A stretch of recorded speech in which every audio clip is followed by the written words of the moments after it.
আসসালামু আলাইকুম ওয়া রাহমাতুল্লাহি ওয়া বারাকাতুহু। আলহামদুলিল্লাহি রাব্বিল আলামিন ওয়াল আকিবাতু লিল মুত্তাকিন ওয়াস সালাওয়াতু ওয়াস সালামু আলা রাসূলিহিন নবিয়্যিল কারীম, আম্মা বা'দ। আজকে আমি এখানে আমাদের পশ্চিমবঙ্গের আলিম উলামা, বিশেষত আমাদের ফুরফুরা সিলসিলার আলেম উলামা, সাধারণ মানুষের দিকে উদ্দেশ্য করে এবং আমাদের পশ্চিমবঙ্গের একটি দল, একটি জামাতকে কেন্দ্র করে কিছু কথা বলার জন্য এখানে উপস্থিত হয়েছি। যদিও আমি অত্যন্ত ভালোভাবে জানি যে বর্তমান সময়ে আমাদের সারা পৃথিবীরই মুসলমানদের যে পরিস্থিতি, মুসলমানদের যে অবস্থা, সেটা সামাজিকভাবেই বলুন, রাজনৈতিকভাবেই বলুন, শিক্ষাক্ষেত্রে বলুন, সর্বক্ষেত্রে মুসলমানদের যে অবস্থা চলছে, সেই অবস্থার পরিপ্রেক্ষিতে আমাদের সকলকে আমাদের মধ্যেকার ইখতিলাফ, আমাদের মধ্যেকার মতানৈক্য, আমাদের মধ্যেকার অনৈক্য, এই সমস্ত বিষয়গুলোকে গুরুত্ব না দিয়ে আমাদের জন্য সকলকে একত্রিত হয়ে, সকলকে এক জায়গায় এসে মুসলিমদের সামাজিক ক্ষেত্রে, রাজনৈতিক ক্ষেত্রে, শিক্ষাক্ষেত্রে, সর্বক্ষেত্রে সমস্ত এলাকার মানুষ, সমস্ত পৃথিবীর মানুষের জন্য আমাদের কাজ করা প্রয়োজন হয়ে দাঁড়িয়েছে। কিন্তু আজকে আমি সেই দিকটাই গুরুত্ব না দিয়ে এখানে মুসলিমদের মধ্যেকার একটি ইখতিলাফকে নিয়ে আপনাদের সম্মুখে উপস্থিত হয়েছে। তার কারণ হচ্ছে যে মানুষ কখনো কখনো তাদেরকে ঠিকমতো বাধা না দিলে তারা অনেক দূর এগিয়ে যেতে চেষ্টা করে। যদিও তাদের আয়তন, তাদের আকৃতি অনেক ছোট হতে পারে, তাদের ক্ষমতা অনেক কম হতে পারে, কিন্তু তাদেরকে ঠিকঠাক বাধা না দিলে তাদের দূরত্ব অনেক বেড়ে যায়, তাদের গতি অনেক বেড়ে যায়, তাদের জীব অনেক লম্বা হয়ে যায়। সেই জন্য আজকে আমি এখানে উপস্থিত হয়েছি একটি বিশেষ ব্যক্তির দূরত্ব অত্যন্ত বেড়ে গিয়েছে, তার দূরত্বকে একটু বাধা দেওয়ার জন্য, তার জীবটা অনেকটা লম্বা হয়ে গিয়েছে, তার জীবটাকে একটু ছোট করার জন্য। আমি কথা বলছি আমাদের পশ্চিমবঙ্গের বেরেলি সমাজে, বেরেলি চিন্তা ভাবনার একটি বিশেষ মৌলানা, বিখ্যাত আলেম, বিখ্যাত আলেমের দিন, বিশাল বড় পণ্ডিত, বিরাট জ্ঞানের অধিকারী উজির আহমেদ সাহেবের সম্পর্কে কথা বলার জন্য।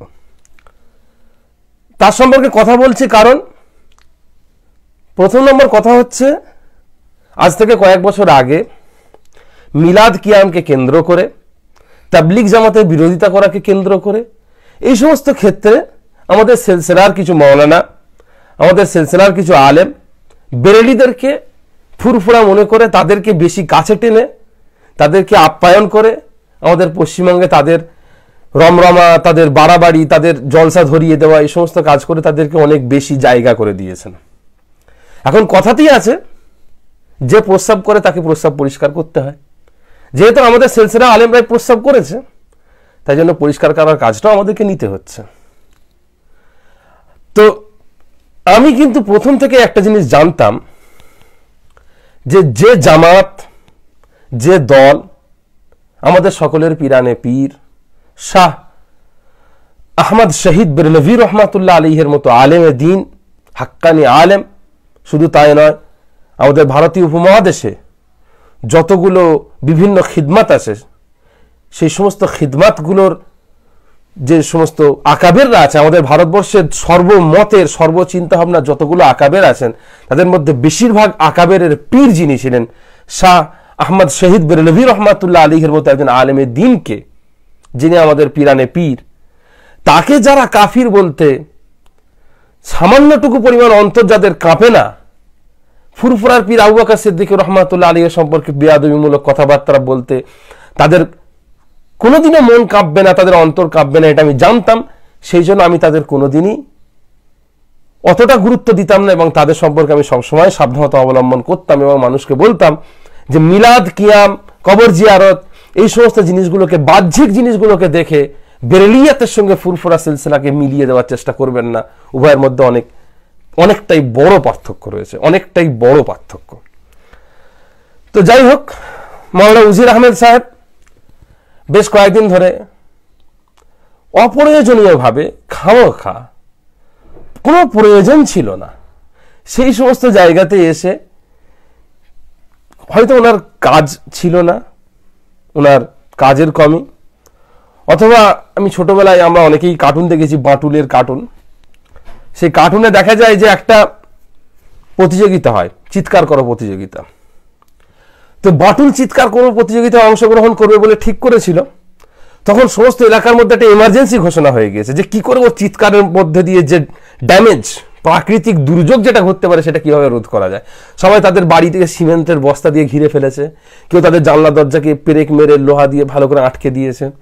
এবারে একটা লোক তার মধ্যে বলছে কি এমন চিৎকার করবে, কিছুই হবে না বলে সে কোনো কিছু প্রিকিউশন, কোনো কিছু প্রস্তুতি সে নেয়নি।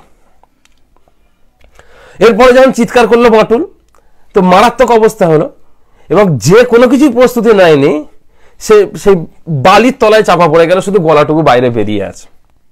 এটাকে বিশ্বাস করার দরকার নেই, কার্টুন হিসাবেই বলছি। এবারে যখন ওইভাবে পড়ে গিয়েছে, তার গলাটা বেরিয়ে গিয়ে সে সেখান থেকে চিল্লাচ্ছে আমাকে কেউ বালি খুঁড়ে বের করো, আমাকে কেউ বালি খুঁড়ে বের করো, চিৎকার করছে। তো আমাদের মাওলানা উজির আহমেদ সাহেবের অন্তরের মধ্যে যে বিরাট জ্ঞান যেটা আছে না, বিরাট জ্ঞান, বিরাট এলেম যেটা আছে, সেটা ওনার অন্তরের মধ্যে ঠিক ওরকম করে চিৎকার করছে আমাকে বালি খুঁড়ে বের করো, আমাকে তোমার মুখ থেকে বের করো, আমি চিল্লাবো, আমি চিৎকার করবো, আমি কথা বলবো। তার অন্তরের মধ্যে খুসখুস করছে সবসময়। এই জন্য তিনি সামলাতে পারছেন না। 3-4টে লোককে জোগাড় করে তাদেরকে পেছনে বসিয়ে যাচ্ছে তাই যা তা কথাবার্তা বলে তিনি আলোচনা করছেন। যাক, আমি এই সমস্ত আমি ডাইরেক্ট ভিডিওতে যাব। একটা ভিডিওকে আমি সামনে রেখেছি, এই তার কথার উত্তর দেওয়ার আমার প্রয়োজন নেই। তিনি যে কথাগুলো বলছেন প্রত্যেকটা কথা কাটার আমার দরকার নেই। তিনি যে সমস্ত কথাবার্তাগুলো বলছেন, সেই সমস্ত কথাবার্তাগুলোর উত্তর আমাদের সিলসিলার পক্ষ থেকে আজ থেকে 50 বছর আগে, 60 বছর আগে দেওয়া হয়ে গিয়েছে। এখন উজির আহমেদ সাহেবের এলেমের দৌড় তো অনেক বেশি। এখন তিনি যে গতিতে যাচ্ছেন, উনি রাস্তা দিয়ে এলেমের দৌড়ে, এলেমের রাস্তায় উনি যাচ্ছেন, পাশে দলিলগুলো পড়ে আছে, উনি একটুর জন্য মিস করে গেছেন আর কি। তো সেই মিস করে যাওয়ার কারণে আমাদের একটুখানি দেখিয়ে দিতে হচ্ছে যে আপনার দলিল এখানে আছে এবং আপনার এলেমের গতিটা অনেকটা বেশি, একটু বিপজ্জনক গতি আপনার, অত গতি ভালো না, একটু গতি কমানোর দরকার আছে। যাই হোক, আমরা ভিডিও চালু করছি।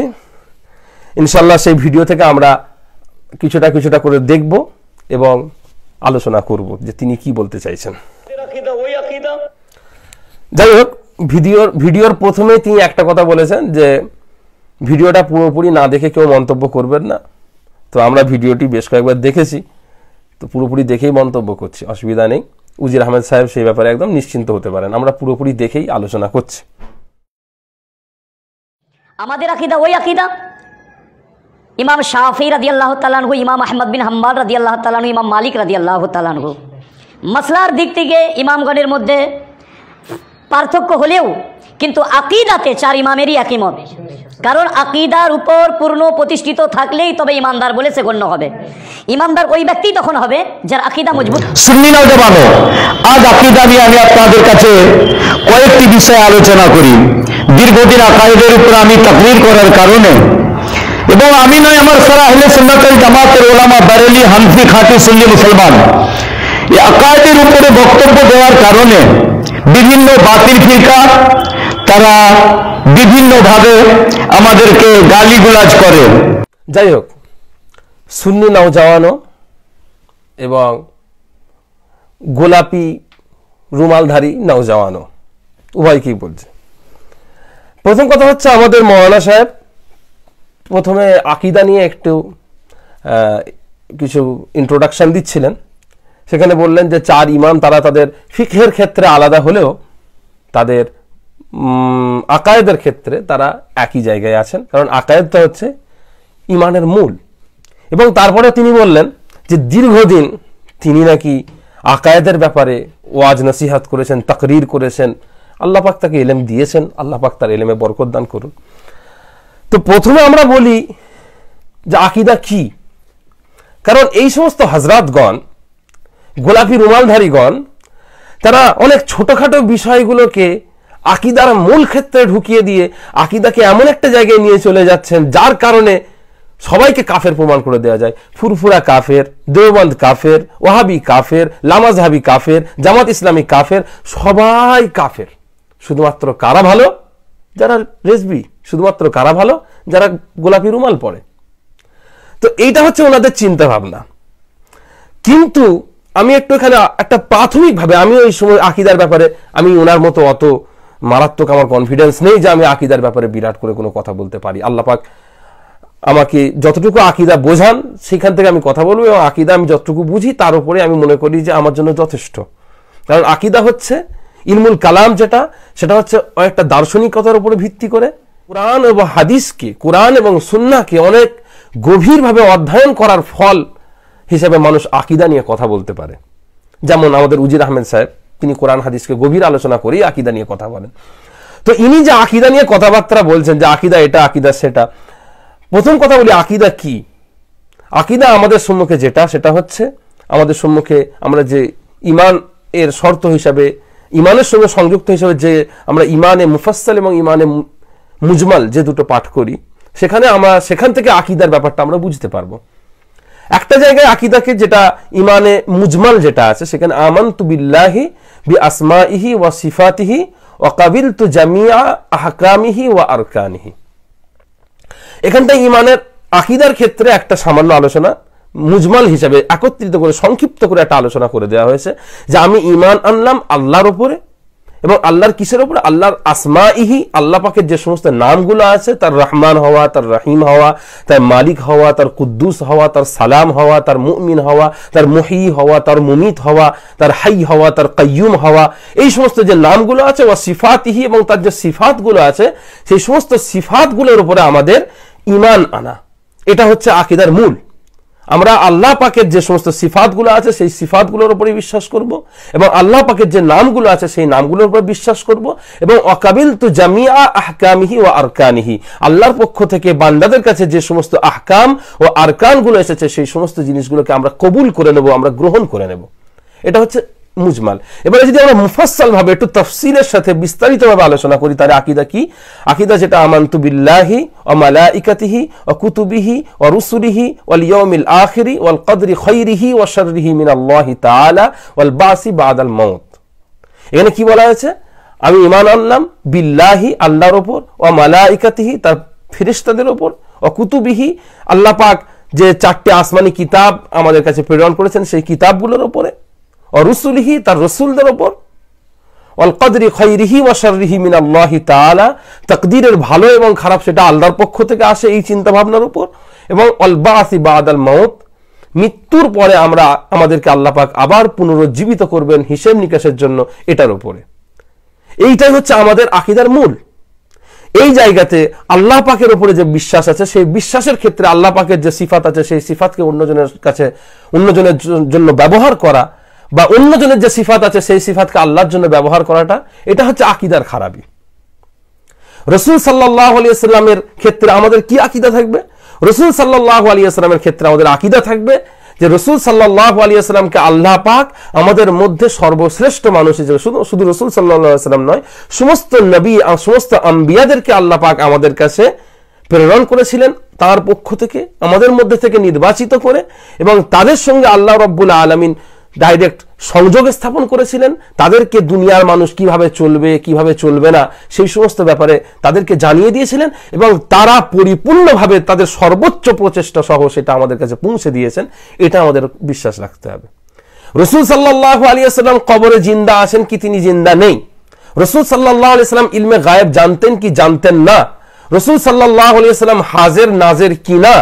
এই সমস্ত ব্যাপারগুলো, বা কবরের ওপরে ফুল চাদর দেওয়া যাবে কিনা, বা কবরকে তালকিন করা যাবে কিনা, এই সমস্ত ব্যাপারগুলো আকীদার যে মূল ক্ষেত্র আছে, যেটা মাওলানা উজির আহমেদ সাহেব দাবি করছেন, তিনি বলছেন যে আমরা আকীদা নিয়ে আলোচনা করি। আসলে তিনি আকীদার যে বক্সটা আছে, যে জায়গাটা আকীদাটা আছে, রাখা আছে, তার থেকে তিনি অনেকটা দূরে আছেন। দুনিয়া থেকে উনি মনে করছেন আমি জান্নাতে পৌঁছে গিয়েছি, এরকম টাইপের একটা ব্যাপার। উনি আলোচনা করছেন একটা আউটসাইড একটা জিনিস নিয়ে, আর উনি চিন্তা করছেন আমি ঘরে ঢুকে বসে আছি। ঠিক আছে, যাই হোক। তো আকীদার যে মূল জায়গা, সেই মূল জায়গার সঙ্গে এই সমস্ত আলোচনার কোনো সম্পর্ক নেই। সম্পর্ক কখন তৈরি হবে? যখন এই আলোচনার মধ্যে দিয়ে কোনোভাবে আল্লাহ বা তার রসুলের যে শান আছে, যে রসুল আল্লাহ এবং রসুলের যে শানের উপরে আমরা ঈমান এনেছি, তার রেসালাতের ক্ষেত্রে, আল্লাহ পাকের উলুহিয়াতের ক্ষেত্রে, রুবুবিয়াতের ক্ষেত্রে, রসুল সাল্লাল্লাহু আলাইহি ওয়াসাল্লামের রেসালাতের ক্ষেত্রে যে সমস্ত, যখন এই সমস্ত চিন্তা ভাবনাগুলো সংঘাতপূর্ণ হয়ে যাবে, তখন আমরা এটাকে একটা আকীদার বিষয় হিসাবে তখন আমরা দেখব।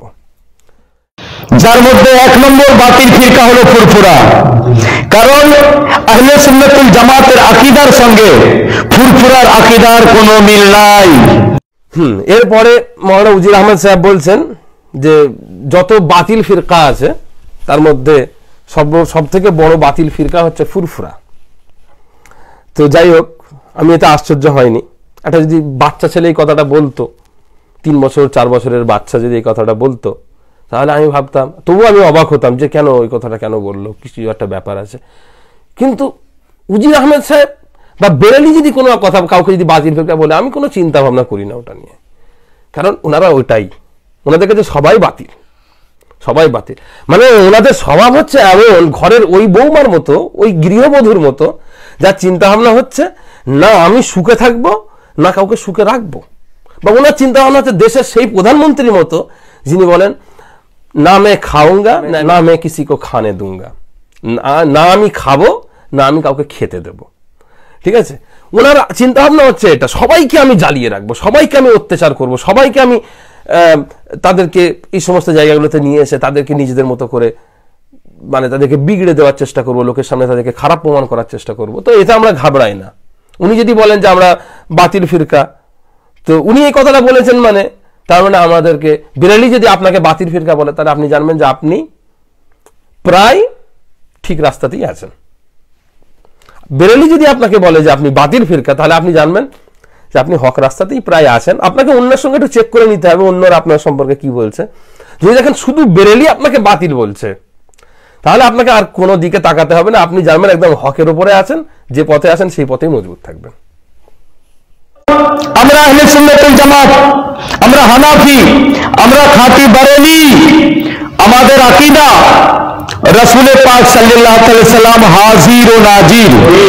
কিন্তু ফুরফুরাপন্থীরা এরা রাসূল পাক সাল্লাল্লাহু আলাইহি সাল্লামকে হাজির নাজির মানে না। যাই হোক, এখানে উজির আহমেদ সাহেব বেশ কিছুক্ষণ ইন্ট্রোডাকশন দেওয়ার পরে ওনার প্রথম যে কথাটা বললেন সেটা হচ্ছে বেরেলিয়াতের সঙ্গে ফুরফুরা সিলসিলার একটা আকীদার ব্যাপার। সেটা হচ্ছে বেরেলিরা, তারা রাসূলুল্লাহ সাল্লাল্লাহু আলাইহি ওয়াসাল্লামকে হাজির নাজির জানেন, আর আমরা ফুরফুরা সিলসিলার আলেম উলামারা আমরা হাজির নাজির জানি না।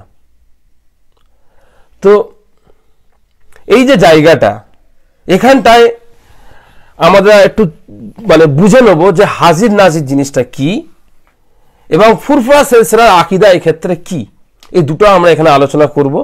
কারণ আপনাদেরকে প্রথমে বুঝিয়ে দিই যে ব্যাপারটা কি বলতে চেয়েছেন, বেরেলিরা আসলে কি বলতে চেয়েছে। ইনি তো আসলে বেরেলিয়াত সম্পর্কে খুব একটা বেশি জানেন না, উনি যে দলিলগুলো পরবর্তীতে দেবেন সেখান থেকে বুঝতে পারবেন ওনার জ্ঞানের দৌড় কতদূর। তো আমরা সেখানে পরে যাব ইনশাল্লাহ, ওনার আরাম করে আমরা ব্যবস্থা করব। তার আগে এখানে আমরা একটু সিরিয়াস বিষয়গুলো জেনে নিই। আমরা এখানে বুঝে নিই যে হাজির নাজির ব্যাপারটা কি, আর আমরা ফুরফুরা সিলসিলারা রাসূল সাল্লাল্লাহু আলাইহি ওয়াসাল্লামের উপস্থিতির ব্যাপারে আমরা কি জানি।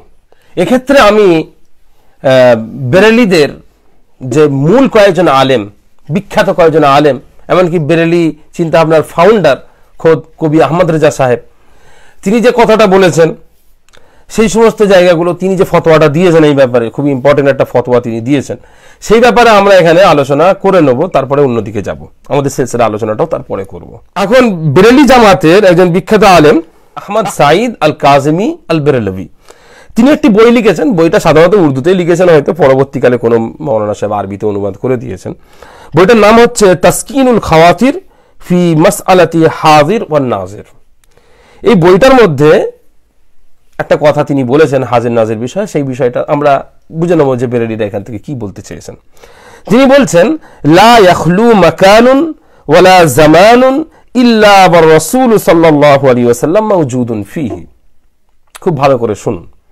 তিনি বলছেন, বেরেলি আলেম বলছেন যে কোন জায়গা এবং কোন সময়, লা ইয়াখলু মাকানুন, কোন মাকান এবং কোন জায়গা, এটা খালি থাকে না, এটা ফাঁকা থাকে না, ইল্লা ওয়ার রাসূল সাল্লাল্লাহু আলাইহি সাল্লাম মাওজুদুন ফিহি, কোনো জায়গা কোনো স্থান খালি থাকে না, ফাঁকা থাকে না এমন অবস্থায় যে সেখানে রাসূল সাল্লাল্লাহু আলাইহি সাল্লাম উপস্থিত নেই। অর্থাৎ সহজ ভাষায় পৃথিবীর শুরু থেকে নিয়ে কিয়ামত পর্যন্ত প্রতিটা স্থানে এবং প্রতিটা সময়ে রাসূলুল্লাহ সাল্লাল্লাহু আলাইহি ওয়াসাল্লাম অবস্থান করছেন। আচ্ছা, পরের কথা, এই কথাটা ওই একই বইয়ে, এটা অন্য জায়গায় লেখা হয়েছে, এইটা কথাটা ওই কিতাবটার 18 পৃষ্ঠায় লেখা রয়েছে। আগের কথাটা যেটা বললাম ওটা 85 পৃষ্ঠায় লেখা আছে। এখানে তিনি বলছেন, মৌলানা আহমদ সাঈদ আল কাজিমি আল বেরলভি বলছেন, লা ইয়াস্তাবউদু মিন রাসূলিল্লাহি সাল্লাল্লাহু আলাইহি ওয়াসাল্লাম আন ইয়াকুনা হাযিরান মাওজুদান ফিল আমকিনাতিল মুতাআদ্দিদাতি আল্লাতী লা তুআদ্দু ওয়া লা তুহসা বিউজুদিল মুকদ্দাসি বিআইনিহি। এখানটাই বলছেন যে রাসূলুল্লাহ সাল্লাল্লাহু আলাইহি ওয়াসাল্লামের কাছে এটা খুব একটা কঠিন ব্যাপার নয়, বা রাসূলুল্লাহ সাল্লাল্লাহু আলাইহি ওয়াসাল্লামের শানের কাছে এটা খুব একটা দূরের নয় যে তিনি অসংখ্য জায়গাতে, যাকে গোনা সম্ভব নয়, অসংখ্য জায়গাতে তিনি একই সময়ে একই মুহূর্তে উপস্থিত থাকতে পারেন। এবং সেটা কেমন ভাবে? বিউজুদিল মুকদ্দাসি বিআইনিহি, তার নিজের একদম ব্যক্তিগত সত্তা সহ তিনি সেখানে উপস্থিত থাকতে পারেন। এই কথাগুলো পরবর্তীকালে খুবই সুন্দরভাবে ব্যাখ্যা করে বুঝাবেন আমাদের উজির আহমেদ সাহেব, আপনারা দেখতে পাবেন, সেখান থেকে প্রমাণ হয়ে যাবে সবই একই সূত্রে বাঁধা। তো যাই হোক, এইগুলো বেরেলি আলেমদের কথা। এখানে এবারে আমি একটা কথা বলি, সেটা হচ্ছে অন্য একজন বেরেলি আলেম বলেছেন, এটা বেরেলিদের বেরেলি মতাদর্শ খুবই বিখ্যাত কিতাব জা আল হক কিতাবের মধ্যে লেখা আছে। সেখানে বলছেন, ইন্না রাসূলুল্লাহ সাল্লাল্লাহু আলাইহি ওয়াসাল্লাম শাহাদা খালকা আদম ওয়া মা জারা আলাইহি মিনাল ইকরামি সুম্মা ইখরাজিহি মিনাল জান্নাতি বিসাবাবি মুখালিফাতিহি আমরাল্লাহি ওয়া মা তাবাল্লাহু আলাইহি ইলা আখিরি মা জারা আলাইহি মিনাল উমুর। এখানটাই বলছেন যে আল্লাহ রাব্বুল আলামিন যখন আদম আলাইহিস সালামকে সৃষ্টি করেছিলেন, সেই সৃষ্টির সময়তে রাসূলুল্লাহ সাল্লাল্লাহু আলাইহি ওয়াসাল্লাম সেখানে উপস্থিত ছিলেন এবং আল্লাহ পাক হযরত আদম আলাইহিস সালামকে যে সম্মান দিয়েছিলেন, তারপরে আল্লাহ পাক আদম আলাইহিস সালামকে জান্নাত থেকে বহিষ্কার করেছিলেন এবং তারপরে আল্লাহ পাক তার তওবা কবুল করেছিলেন, এই সবকিছুই রাসূলুল্লাহ সাল্লাল্লাহু আলাইহি ওয়াসাল্লাম একদম চাক্ষুষভাবে দেখেছেন।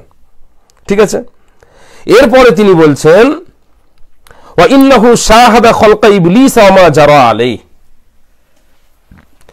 বলছেন এবং আল্লাহ পাক ইবলিসকে যখন সৃষ্টি করেছেন এবং ইবলিসের সঙ্গে যা কিছু ঘটেছে সেগুলো রাসূল সাল্লাল্লাহু আলাইহি ওয়াসাল্লাম চাক্ষুষভাবে দেখেছেন।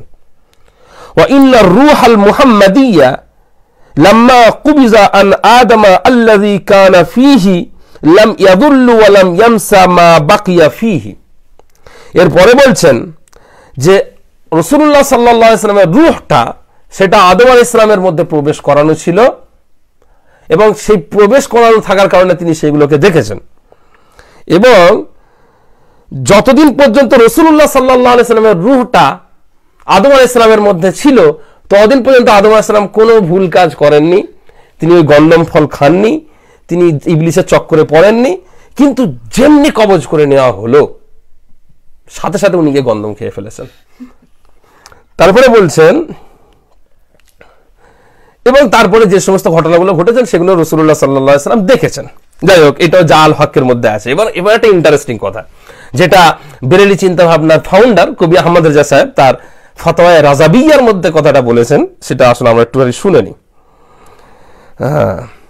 ফতোয়া রাজাবিয়া তো কিতাবটা আছে 6 খণ্ড 142 পৃষ্ঠায়, এটা আরবি নুসখাতে। আপনারা উজির আহমেদ সাহেবের যে বাংলা নুসখা আছে ওখানে চোখে না পেলে কিন্তু আই এম সরি, আমার কিছু করার নেই, ওখানে আপনাদের উঁচু আলেমদেরকে জিজ্ঞাসা করে নেবেন।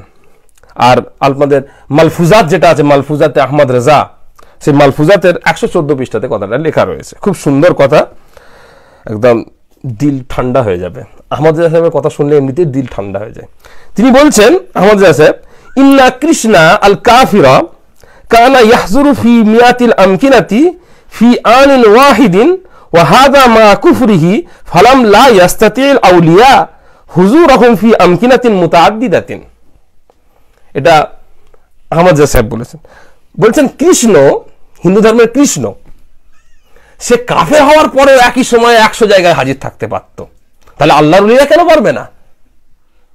কত সুন্দর কথা, যুক্তির কথা আছে যে কৃষ্ণ সে একটা কাফের, তারপরেও সে একই সময়ে 100 জায়গায় থাকতে পারত, তাহলে আল্লাহর ওলিরা তারা তো পারবেন, আর আল্লাহ ওলিরা যদি আল্লাহ রাসূল তো পারবেন। পুরো চিন্তা ভাবনাটাই শুধুমাত্র মানতেকের উপরে চলছে, এর মধ্যে কোনো দলিল নেই, কিছু নেই। শুধু এখানে প্রথম কথা হচ্ছে উনি কৃষ্ণর মুজিজা মানে স্বীকার করে নিয়েছেন, তিনি হয়তো ঈমানও এনেছিলেন ওর প্রতি, যেহেতু মুজিজাত আছে এবং মুজিজাতকে বিশ্বাস করছেন, সেহেতু স্বাভাবিক ব্যাপার, তারপর তাকে স্বীকার করে নিয়েছেন। এটা একটা খুব ভালো দিক তিনি করেছেন। আর একটা ভালো কাজ তিনি এখানে করেছেন, তিনি কৃষ্ণের সঙ্গে অলির এবং তারপরে পক্ষান্তরে রাসূলুল্লাহ সাল্লাল্লাহু আলাইহি ওয়াসাল্লাম এটা তুলনা করে দিয়েছেন। এটা খুবই অসাধারণ ব্যাপার। আপনারা সকলে আহমদ রেজা সাহেবের, বিশেষ করে উজির আহমেদ সাহেব যখন তিনি আহমদ রেজা সাহেবের মাজারে যাবেন, তখন একটু এটার জন্য আপনি আপনার পক্ষ থেকে একটু খাস করে সালাম, সেজদা তো ওখানে চলেও মনে হচ্ছে, সেটাও একটু করে দেবেন। যাই হোক, এই সমস্ত কথাবার্তা যে আছে, আমরা এখানে এই সমস্ত কথাবার্তা, তাদের বেরেলিয়াতের যে কথাবার্তাগুলো, আমি এখানে কিন্তু উজির আহমেদ সাহেবের কাছে এখনো আসিনি, তিনি যে কথাবার্তাগুলো বলেছেন সেগুলোর আলোচনা পরে হবে। এখন বেরেলিদের যে এই কথাবার্তাগুলো, তার একটু আমরা দলিল কোরআন এবং সুন্নাহ থেকে, বিশেষ করে সুন্নাহতেও যাওয়ার দরকার নেই, কোরআন শরীফ থেকে একটু উত্তর আমরা দিয়ে দিই। তো আমরা বেরেলি চিন্তা ভাবনার ফাউন্ডার কবি আহমদ রেজা সাহেব এবং ওনার আরও যে সমস্ত ওনার চিন্তা ভাবনার মাওলানা মৌলবী আছেন, তাদের সমস্ত কিতাবপত্র থেকে আমরা যা কিছু পড়লাম, যা কিছু আপনাদেরকে শোনালাম, সেখান থেকে আপনারা একটা জিনিস খুবই পরিষ্কারভাবে বুঝতে পেরেছেন যে তারা হাজির নাজির বলতে কি বোঝাতে চায়। তারা হাজির নাজির বলতে বোঝাতে চায়, যেটা প্রথম কথা যে কোনো সময়ে এবং কোনো জায়গায় এমন ছিল না যে যেখানে রাসূল সাল্লাল্লাহু আলাইহি ওয়াসাল্লাম উপস্থিত ছিলেন না। অর্থাৎ আজকে আমি এখানে বসে ভিডিও করছি, এখানে রাসূল সাল্লাল্লাহু আলাইহি ওয়াসাল্লাম উপস্থিত আছেন এবং দেখতে পাচ্ছেন, আপনারা ভিডিওটা শুনছেন, সেখানেও রাসূল সাল্লাল্লাহু আলাইহি ওয়াসাল্লাম উপস্থিত আছেন এবং দেখতে পাচ্ছেন, এবং সব জায়গাতে রাসূল সাল্লাল্লাহু আলাইহি ওয়াসাল্লাম উপস্থিত আছেন এবং দেখতে পাচ্ছেন।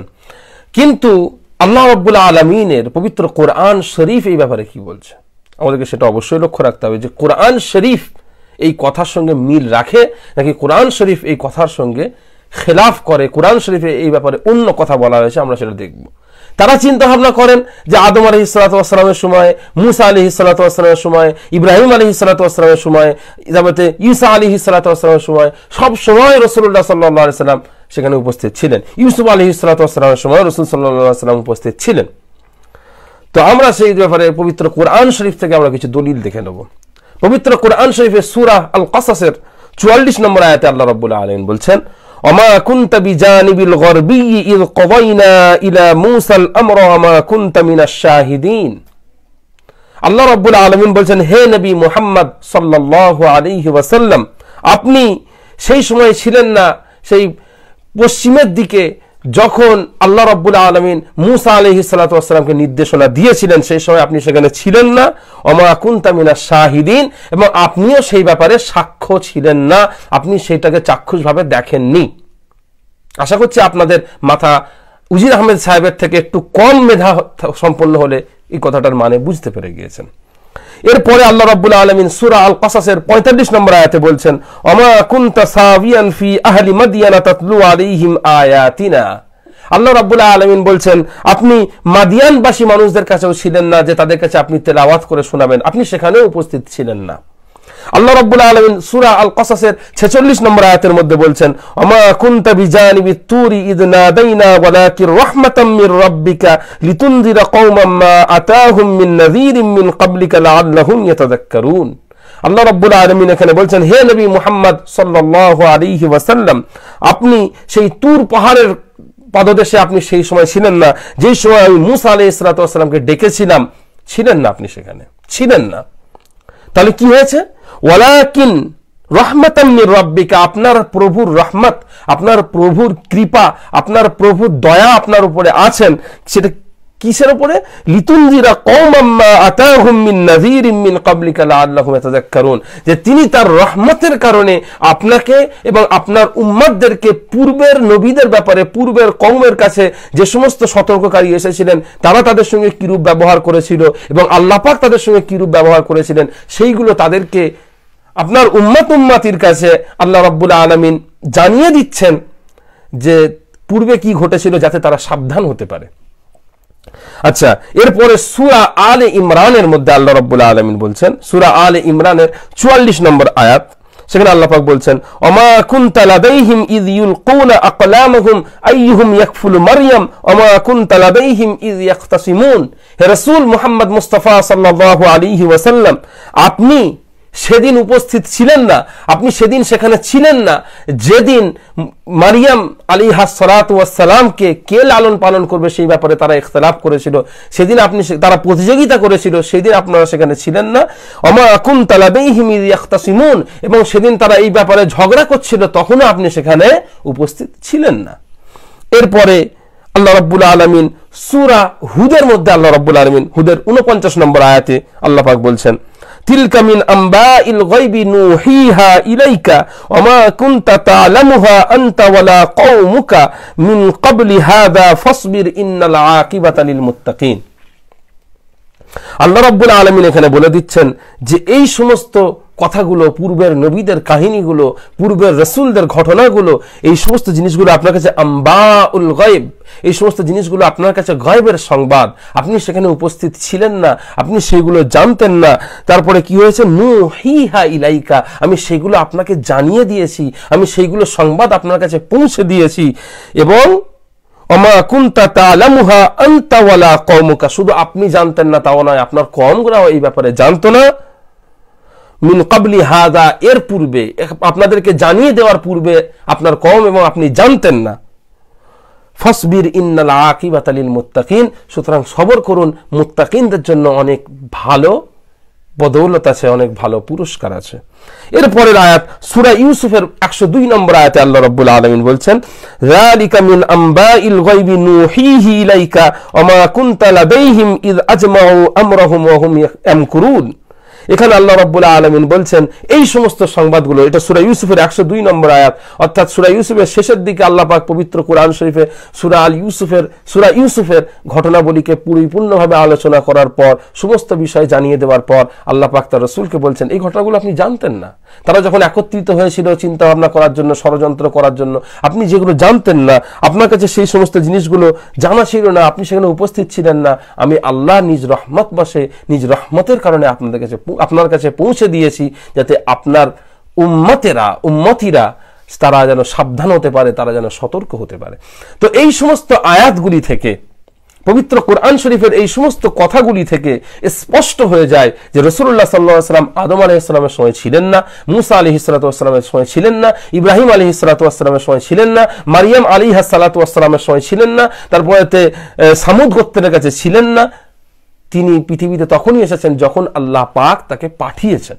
সুতরাং পবিত্র কোরআন শরীফ থেকে স্পষ্ট হয়ে যায় যে বেরেলি চিন্তা ভাবনার যে হাজির নাজিরের যে চিন্তা ভাবনা, বেরেলি মতাদর্শের হাজির নাজিরের ব্যাপারে যে চিন্তা ভাবনা, সেই চিন্তা ভাবনা কোরআন শরীফের সঙ্গে মেলে না, সেই চিন্তার সঙ্গে কোরআন শরীফের পার্থক্য রয়েছে। বিভিন্ন কিতাবে প্রমাণ আছে, কিন্তু ফুরফুরা সিলসিলার সাইফুদ্দিন সিদ্দিকীর কিতাব আদ-দাওয়া দেখুন, আমি কিতাবটা পড়ছি, এই কিতাবেতে আবার আমি পড়ছি, উনি টোটাল রাসূল পাক সাল্লাল্লাহু আলাইহি ওয়াসাল্লামকে হাজির নাজির মানাকে শিরক গুনাহ বলছেন। ফির আমি পড়ছি, দেখুন এই কিতাবের আপনার পৃষ্ঠা নাম্বার হচ্ছে 92। মুসলমানों কি লিখছে কে এ সিলসিলা রাসূল করিম সাল্লাল্লাহু আলাইহি সাল্লামকে সর্বাবস্থায় হাজির ও নাজির জানা ও তাকে আলিমুল গায়েব বিশ্বাস করাকে শিরক মনে করে, রাসূল পাক সাল্লাল্লাহু আলাইহি ওয়াসাল্লাম হাজির নাজির ও তার ইলমে গায়েবকে বিশ্বাস করাকে শিরক মনে করে, মানে শিরক গুনাহ মনে করছে, এই কিতাবে আছে। তেমনি ভাবে মিলাদ শরীফের মাহফিলে রাসূল করিম সাল্লাল্লাহু আলাইহি সাল্লাম অবশ্যই হাজির হন ও এই বিশ্বাস রাখাকে ভ্রান্ত বলে থাকে। দেখুন রাসূলে পাকে মিলাদে পাকে যে হাজির হওয়াকেও বলছে ভ্রান্ত। তবে এই সিলসিলা ও সর্বকালের মুহাক্কিকিন ওলামায়ে কেরাম রাসূল করিম সাল্লাল্লাহু আলাইহি ওয়াসাল্লামের ইমকানে হুজুরিতে বিশ্বাসী, অর্থাৎ আল্লাহর ইচ্ছায় সৃষ্টি জগতের যে কোনো স্থানে বা একই সময়ে বিভিন্ন স্থানে রাসূল করিম সাল্লাল্লাহু আলাইহি ওয়াসাল্লাম রাসূল করিম এর উপস্থিতি সম্ভব। তার অর্থ এই নয় যে আল্লাহ তাকে ক্ষমতা দিয়েছেন, আর সে ক্ষমতা বলেই তিনি দুনিয়াতে বা তামাম মাখলুকাতে সর্বত্র সব সময় হাজির ও নাজির, এরূপ বিশ্বাস করাকে শিরকের পর্যায়ভুক্ত, মানে শিরক গুনাহ বলছে সাইফুদ্দিন সিদ্দিকী রাসূল পাককে হাজির নাজির। আরে বেশক আল্লাহ তিনাকে ক্ষমতা দিয়েছেন, রাসূল পাককে আল্লাহ ক্ষমতা দিয়েছেন, তাই কোরআন পাকের অন্য আয়াতে আল্লাহ নিজের হাবিব সাল্লাল্লাহু আলাইহি ওয়াসাল্লাম। এবারে আমাদের সিলসিলা এই ব্যাপারে কি চিন্তা করে? এখন উনি মৌলানা উজির আহমেদ সাহেব আদ-দাওয়া কিতাব থেকে হাওয়ালা দিয়েছেন। আদ-দাওয়া কিতাবকে হাওয়ালা দিয়ে সেখানে লেখা আছে যে রাসূল সাল্লাল্লাহু আলাইহি ওয়াসাল্লাম হাজির নাজির ছিলেন না। তো আদ-দাওয়া থেকে আমি আপনাদের কাছে একটুখানি ব্যাপারটা ক্লিয়ার করে দিই এবং তারপরে আমাদের সিলসিলার আরো অন্য কিতাব থেকে আমি আপনাদের কাছে এই ব্যাপারটা আর একটু ক্লিয়ার করে দেব। আদ-দাওয়া কিতাবে আপনারা ওনার কাছ থেকেও শুনেছেন 92 পৃষ্ঠাতে লেখা রয়েছে এ সিলসিলা মানে ফুরফুরা সিলসিলা রাসূল করিম সাল্লাল্লাহু আলাইহি ওয়াসাল্লামকে সর্বাবস্থায় সর্বত্র হাজির নাজির জানা ও তাকে আলিমুল গায়েব বিশ্বাস করাকে শিরক মনে করে। এই কথাটা যদি কেউ অস্বীকার করে সেও শিরিক করলো, পরিষ্কার কথা। আল্লাহ রাব্বুল আলামিন তিনি হচ্ছেন সর্বত্র সর্বাবস্থায় হাজির নাজির, তিনি ছাড়া আর কেউ হাজির নাজির নয়। এই ব্যাপারে আমি দলিল দেওয়াটাকে অপ্রয়োজনীয় মনে করি। যদি এটাকে কেউ অস্বীকার করে সে আল্লাহর উপরে জুলুম করলো, তার রাসূলের উপরে জুলুম করলো। এরপরে বলছেন যে আলিমুল গায়েব বিশ্বাস করা, কারণ আল্লাহ পাক পবিত্র কোরআন শরীফের মধ্যে স্পষ্ট বিভিন্ন জায়গায় বলে দিয়েছেন যে আল্লাহ রাব্বুল আলামিনের জন্য শুধুমাত্র ইলমুল গায়েব খাস। ইলমুল গায়েব শুধুমাত্র আল্লাহ রাব্বুল আলামিনই জানেন, অন্য কেউ জানেন না। এবং আল্লাহ রাব্বুল আলামিন তার বিশেষ রাসূলদেরকে, বিশেষ নবীদেরকে ইলমুল গায়েব জানিয়ে থাকেন। এক মিনিট আমি একটু কিতাব থেকে কোরআন শরীফের একটা আয়াত থেকে দলিল দিয়ে দিই কথাটার উপর। এই ব্যাপারে আল্লাহ রাব্বুল আলামিন পবিত্র কোরআন শরীফে সূরা আল জিনের 26 নম্বর আয়াত এবং 27 নম্বর আয়াতে আল্লাহ রাব্বুল আলামিন বলে দিয়েছেন আলিমুল গায়বি ফালা ইউযহিরু আলা গায়বিহি আহাদা ইল্লা মান ইরতাদা মির রাসূলিন ফাইন্নাহু ইয়াসলুকু মিন বাইনি ইয়াদাইহি ওয়া মিন খালফিহি রাসাদা। এখানে আল্লাহ রাব্বুল আলামিন বলে দিয়েছেন যে আমি আল্লাহ, আমি হচ্ছে আলিমুল গায়ব এবং আমি আল্লাহ এই গায়েবের ইলমকে কারো কাছে প্রকাশ করি না, কারো কাছে জানাই না। ইল্লা মানির তাদামির রাসূল, রাসূলদের মধ্যে থেকে নির্বাচিত কিছু ব্যক্তিদেরকে, যাদেরকে আমি আল্লাহ পছন্দ করি, তাদেরকে নির্বাচিত কিছু ইলমে গায়েবের অংশ আমি তাদেরকে জানিয়ে থাকি, তাদেরকে শুনিয়ে থাকি। এবং ফাইন্নাহু ইয়াসলুকু মিন বাইনি ইয়াদাইহি ওয়া মিন খালফিহি রাসাদা, এবং আমি তাদেরকে এই কারণে শুনিয়ে থাকি আমি আল্লাহ তাদের আগে, তাদের পেছনে, তাদের চারপাশে আমি আমার ফেরেশতা, আমি আমার প্রহরী দিয়ে তাদেরকে আমি হেফাজত করি, যাতে সেই ইলমে গায়েবের যে অংশটুকু জানেন সেই অংশটুকু জানার কারণে তাদের ক্ষেত্রে কোনো ক্ষতি না হয়ে যায়, এটা আমি খুব ভালোভাবে রক্ষণাবেক্ষণ করি। এই ব্যাপারে আরেকটি আয়াত আমি আপনাদের সম্মুখে পেশ করব। আল্লাহ রাব্বুল আলামিন সূরা আল আরাফ 188 নম্বর আয়াতে আল্লাহ রাব্বুল আলামিন বলে দিয়েছেন ইলমে গায়েবের ব্যাপারে আমরা তার উপরে বিশ্বাস করি। আমরা কোরআন শরীফে রাসূল সাল্লাল্লাহু আলাইহি ওয়াসাল্লামের ইলমে গায়েবের ব্যাপারে যা বলা হয়েছে আমরা সেই ব্যাপারে বিশ্বাস করি। আমাদের পীর মুর্শিদ মুজাদ্দিদুজ জামান কুতুবুল আলম আমিরুশ শরিয়ত পীর আবু বকর সিদ্দিক রাহমাতুল্লাহ আলাইহি সেই কথার উপরে বিশ্বাস রাখতেন। আল্লাহ পাক পবিত্র কোরআন শরীফের মধ্যে বলছেন কুল লা আমলিকু লিনাফসি নাফআন ওয়ালা দাররান ইল্লা মা শাআল্লাহ ওয়ালাউ কুনতু আ'লামুল গায়বা লাস্তাকসারতু মিনাল খায়র ওয়া মা মাসসানিয়াস সু ইন আনা ইল্লা নাযীরু ওয়া বাশীরুল লিকওমি ইউমিনুন। এই আয়াতের মধ্যে আল্লাহ রাব্বুল আলামিন বলে দিচ্ছেন, হে রাসূল আপনি বলে দিন লা আমলিকু লিনাফসি নাফআন ওয়ালা দাররা, আমার উপরে যা উপকার হয়, যা ভালো কিছু হয়, আমার নাফা যেটা, আমার উপকার যেগুলো হয় এবং আমার ক্ষতি যেগুলো হয়, এই ব্যাপারে আমার কোনো নিয়ন্ত্রণ নেই, আমার কোনো কন্ট্রোল নেই। ওয়ালাউ কুনতু আ'লামুল গায়ব, যদি আমি ইলমে গায়েব জানতাম, লাস্তাকসারতু মিনাল খায়র, তাহলে আমি বেছে বেছে আমার জন্য ভালো ভালো জিনিসগুলোকে আমি বেছে নিতাম, তাহলে আমি সবসময় আমার সঙ্গে ভালো কিছু ঘটতো, খারাপ কিছু আমার সাথে ঘটতো না। এবং আমার মাসসানিয়া সু, এবং যে সমস্ত খারাপ কিছু আমাদের সঙ্গে ঘটছে সেই খারাপগুলোকে আমি ঢাকা দিয়ে দিতাম, সেই খারাপগুলোকে আমি নিয়ন্ত্রণ করে খারাপগুলো হতে দিতাম না। কিন্তু ইন আনা ইল্লা নাযীরু ওয়া বাশীরুল লিকওমি ইউমিনুন, আমি তো শুধুমাত্র এখানে সতর্ককারী এবং সুসংবাদ দানকারী তাদের জন্য যারা ঈমান আনে। তাহলে এখান থেকে স্পষ্ট হয়ে যায় যে রাসূলুল্লাহ সাল্লাল্লাহু আলাইহি ওয়াসাল্লাম তিনাকে দিয়ে আল্লাহ পাক বলিয়ে দিচ্ছেন, তাকে দিয়ে আল্লাহ পাক বলিয়ে দিচ্ছেন যে আপনি বলে দিন আপনি যদি গায়েব জানতেন তাহলে সেই গায়েবটা জানার কারণে আপনি নিজের জন্য ভালোগুলোকে বেশি বেশি বেছে নিতেন, খারাপগুলোকে আপনি রুখে দিতেন, আটকে দিতেন, কিন্তু আপনি গায়েব জানতেন না এবং আপনার সঙ্গে যেগুলো ঘটেছে সেইগুলোর ব্যাপারে আপনার কোনো নিয়ন্ত্রণ ছিল না। এই কারণে আপনার সঙ্গে এই সমস্ত ঘটনাগুলো ঘটেছে। তো আমাদের সিলসিলাতে যে এইখানে আর দাওয়া কিতাবের মধ্যে যে কথাটা উল্লেখ করা হয়েছে, এই কথা একদমই স্পষ্ট হয়ে যায়। কারণ এই হাজির এবং নাজির এবং আলিমুল গায়েব এই দুটো জিনিস, এই দুটি গুণ, এই দুটি সিফাত আল্লাহ রাব্বুল আলামিনের জন্য খাস। সেই জন্য আল্লাহ রাব্বুল আলামিনের সঙ্গে খাস কোন সিফাতকে তার রসুলের সঙ্গে মিশিয়ে দেওয়াটা সেটা শিরক ছাড়া অন্য কিছুই নয়। তবে এখানে তেমনি ভাবে মিলাদ শরীফের মাহফিলে রসুল করিম সাল্লাল্লাহু আলাইহি ওয়াসাল্লাম অবশ্যই হাজির হন, এ বিশ্বাস রাখাকেও ভ্রান্ত বলে থাকি আমরা। পরিষ্কার কথা যে রসুল সাল্লাল্লাহু আলাইহি ওয়াসাল্লাম অবশ্যই উপস্থিত আছেন, কারণ প্রচুর হাদিস আছে। আমার এখানে ভিডিও প্রচুর লম্বা হয়ে যাবে, আর কত বলবো, বলে বলে তো মানে শেষ হয়ে যাবে। তবু উজি সাহেবের বিরাট বড় এলেমের, উনার দলের বিরাট বড় এলেমের উত্তর দেওয়া শেষ হবে না। তো প্রচুর হাদিস আছে যেখানে বলা হয়েছে যে রাসূলুল্লাহ সাল্লাল্লাহু আলাইহি ওয়াসাল্লামের কাছে ফেরেশতার মাধ্যমে আল্লাহ পাক সালাতুস সালাম গুলো, আমরা উম্মতেরা যে সালাতুস সালাম পাঠ করি, ফেরেশতার মাধ্যমে আল্লাহ পাক তার রসুলের রওজা মুবারকে পৌঁছে দেন। যদি রসুল সাল্লাল্লাহু আলাইহি ওয়াসাল্লাম অবশ্যই উপস্থিত হন, তার জন্য একটা চেয়ার তৈরি করে রাখা হয়, তার জন্য একটা আলাদা ফুল টুল দিয়ে বসার জায়গা তৈরি করে রাখা হয়, তাহলে এই প্রসঙ্গটা আসতো না। কারণ তিনি তো স্বয়ং উপস্থিত হচ্ছেন, আবার ফেরেশতাদের সেখানে প্রয়োজন কি আছে? তো এরকম প্রচুর হাদিস আছে, সেগুলো এখানে আলোচনা করতে গেলে আরো দীর্ঘ হয়ে যাবে। তবে আমাদের সিলসিলা সর্বকালের সমস্ত উলামা একরাম এই ব্যাপারে একমত যে রাসূলুল্লাহ সাল্লাল্লাহু আলাইহি ওয়াসাল্লাম হাজির হতে পারেন। আল্লাহ রাব্বুল আলামিন ইচ্ছা করলে রাসূলুল্লাহ সাল্লাল্লাহু আলাইহি ওয়াসাল্লামকে হাজির করতে পারেন, আর এই ব্যাপারটাকে ইমকানে হুজুরি বলা হয়। যে রাসূলুল্লাহ সাল্লাল্লাহু আলাইহি ওয়াসাল্লাম হাজির হন না একদমই, এটাও ভ্রান্ত কথা। এবং রাসূলুল্লাহ সাল্লাল্লাহু আলাইহি ওয়াসাল্লাম নিজের ইচ্ছাতে সব জায়গায়, যে কোনো মুহূর্তে, যে কোনো সময়, সব সময় উপস্থিত থাকেন, এটাও ভ্রান্ত এবং শিরক। আমাদের চিন্তা ভাবনা হচ্ছে এই দুটোর মাঝখানে। তিনি হচ্ছেন আল্লাহ পাক রাসূলুল্লাহ সাল্লাল্লাহু আলাইহি ওয়াসাল্লামকে হুকুম দিলে, আল্লাহ পাক রাসূলুল্লাহ সাল্লাল্লাহু আলাইহি ওয়াসাল্লামকে ক্ষমতা দিলে, রাসূল সাল্লাল্লাহু আলাইহি ওয়াসাল্লাম তার উপস্থিতির যোগ্য কিছু মাহফিলে, তার উপস্থিতির জন্য লায়েক কিছু মাহফিলে তিনি উপস্থিত হন এবং সেখানে তিনি উপস্থিত হয়ে সেখানকার যারা উপস্থিতি, অন্যান্য উপস্থিতি থাকে, তাদেরকে বিশেষ ফয়েজ ও বরকতে তাদেরকে সম্মানিত করেন। এটাকে ইমকানে হুজুরি বলা হয়। এটা আমাদের সিলসিলার মত।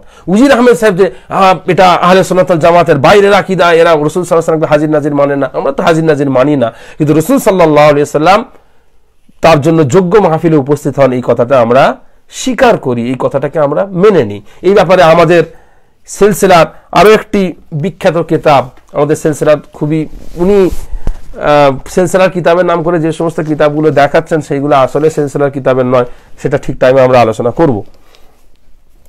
তো আমাদের সিলসিলার একটি বিখ্যাত কিতাব তাহকিকুল মাসাইল, আমার কিতাবটার সামনে একটু পেন দিয়ে একটু নকশা করে দিয়েছিলাম, তো তাই জন্য একটু দাগ হয়ে গেছে, কিছু মনে করবেন না, ছোটবেলায় কিনেছিলাম। তো তাহকিকুল মাসাইল যে কিতাবটা আছে, এই কিতাবটা মেজর হুজুর রহমাতুল্লাহ আলাইহি, অর্থাৎ মুফতি বাংলা আসাম, ফখরুল মুহাদ্দিসিন ওয়াল ফুকাহা, সুপ্রসিদ্ধ পীর আলহাজ হযরত মাওলানা মুহাম্মদ আবু জাফর মুহাম্মদ ওয়াজিহুদ্দিন মুজতাবা সিদ্দিকী রাহিমাহুল্লাহ, তিনি কিতাবটা লিখেছেন। উজির আহমেদ সাহেব, যার আমার নখগুলো একটু বড় বড় হয়ে আছে, দেখতে পাচ্ছেন এই যে নখটা, এই নখটার যোগ্য নয়, যার এই নখটা বেরিয়ে আছে এর যোগ্য নয় উজির আহমেদ সাহেব, যার নাম বললাম, তাকে আবু জাফর বলে বেয়াদবের মতো উচ্চারণ করে, যার নাম বলে, তার এলেমের সামনে এরকম 10খানা উজির আহমেদ আসবে আর 1 সেকেন্ডের মধ্যে ভ্যানিশ হয়ে যাবে। আজকে তিনি বেঁচে নেই বলে, তিনি কবরের মানুষ হয়ে গেছেন বলে, মুখের এত বড় তাকত, মুখের এত বড় পাওয়ার, অনেক বড় বড় কথা বলে। উজির আহমেদ সাহেবের মতো মাওলানা, ইনাদের রাস্তায় যে সমস্ত কুকুরগুলো ঘটে, যে কুকুরগুলো রাস্তার মধ্যে ঘুরে বেড়ায়, সে কুকুরদের থেকে ইনাদের জিভগুলো অনেক বড়। রাস্তায় কুকুরগুলো ঘুরে দেখেছেন, জিভ ঝুলিয়ে ঘরে, এই উজির আহমেদ সাহেবের মতো মাওলানারা, এদের জিভগুলো এই কুকুরগুলোর থেকেও বেশি বড়, তাই এদের জিভের এত তাকত।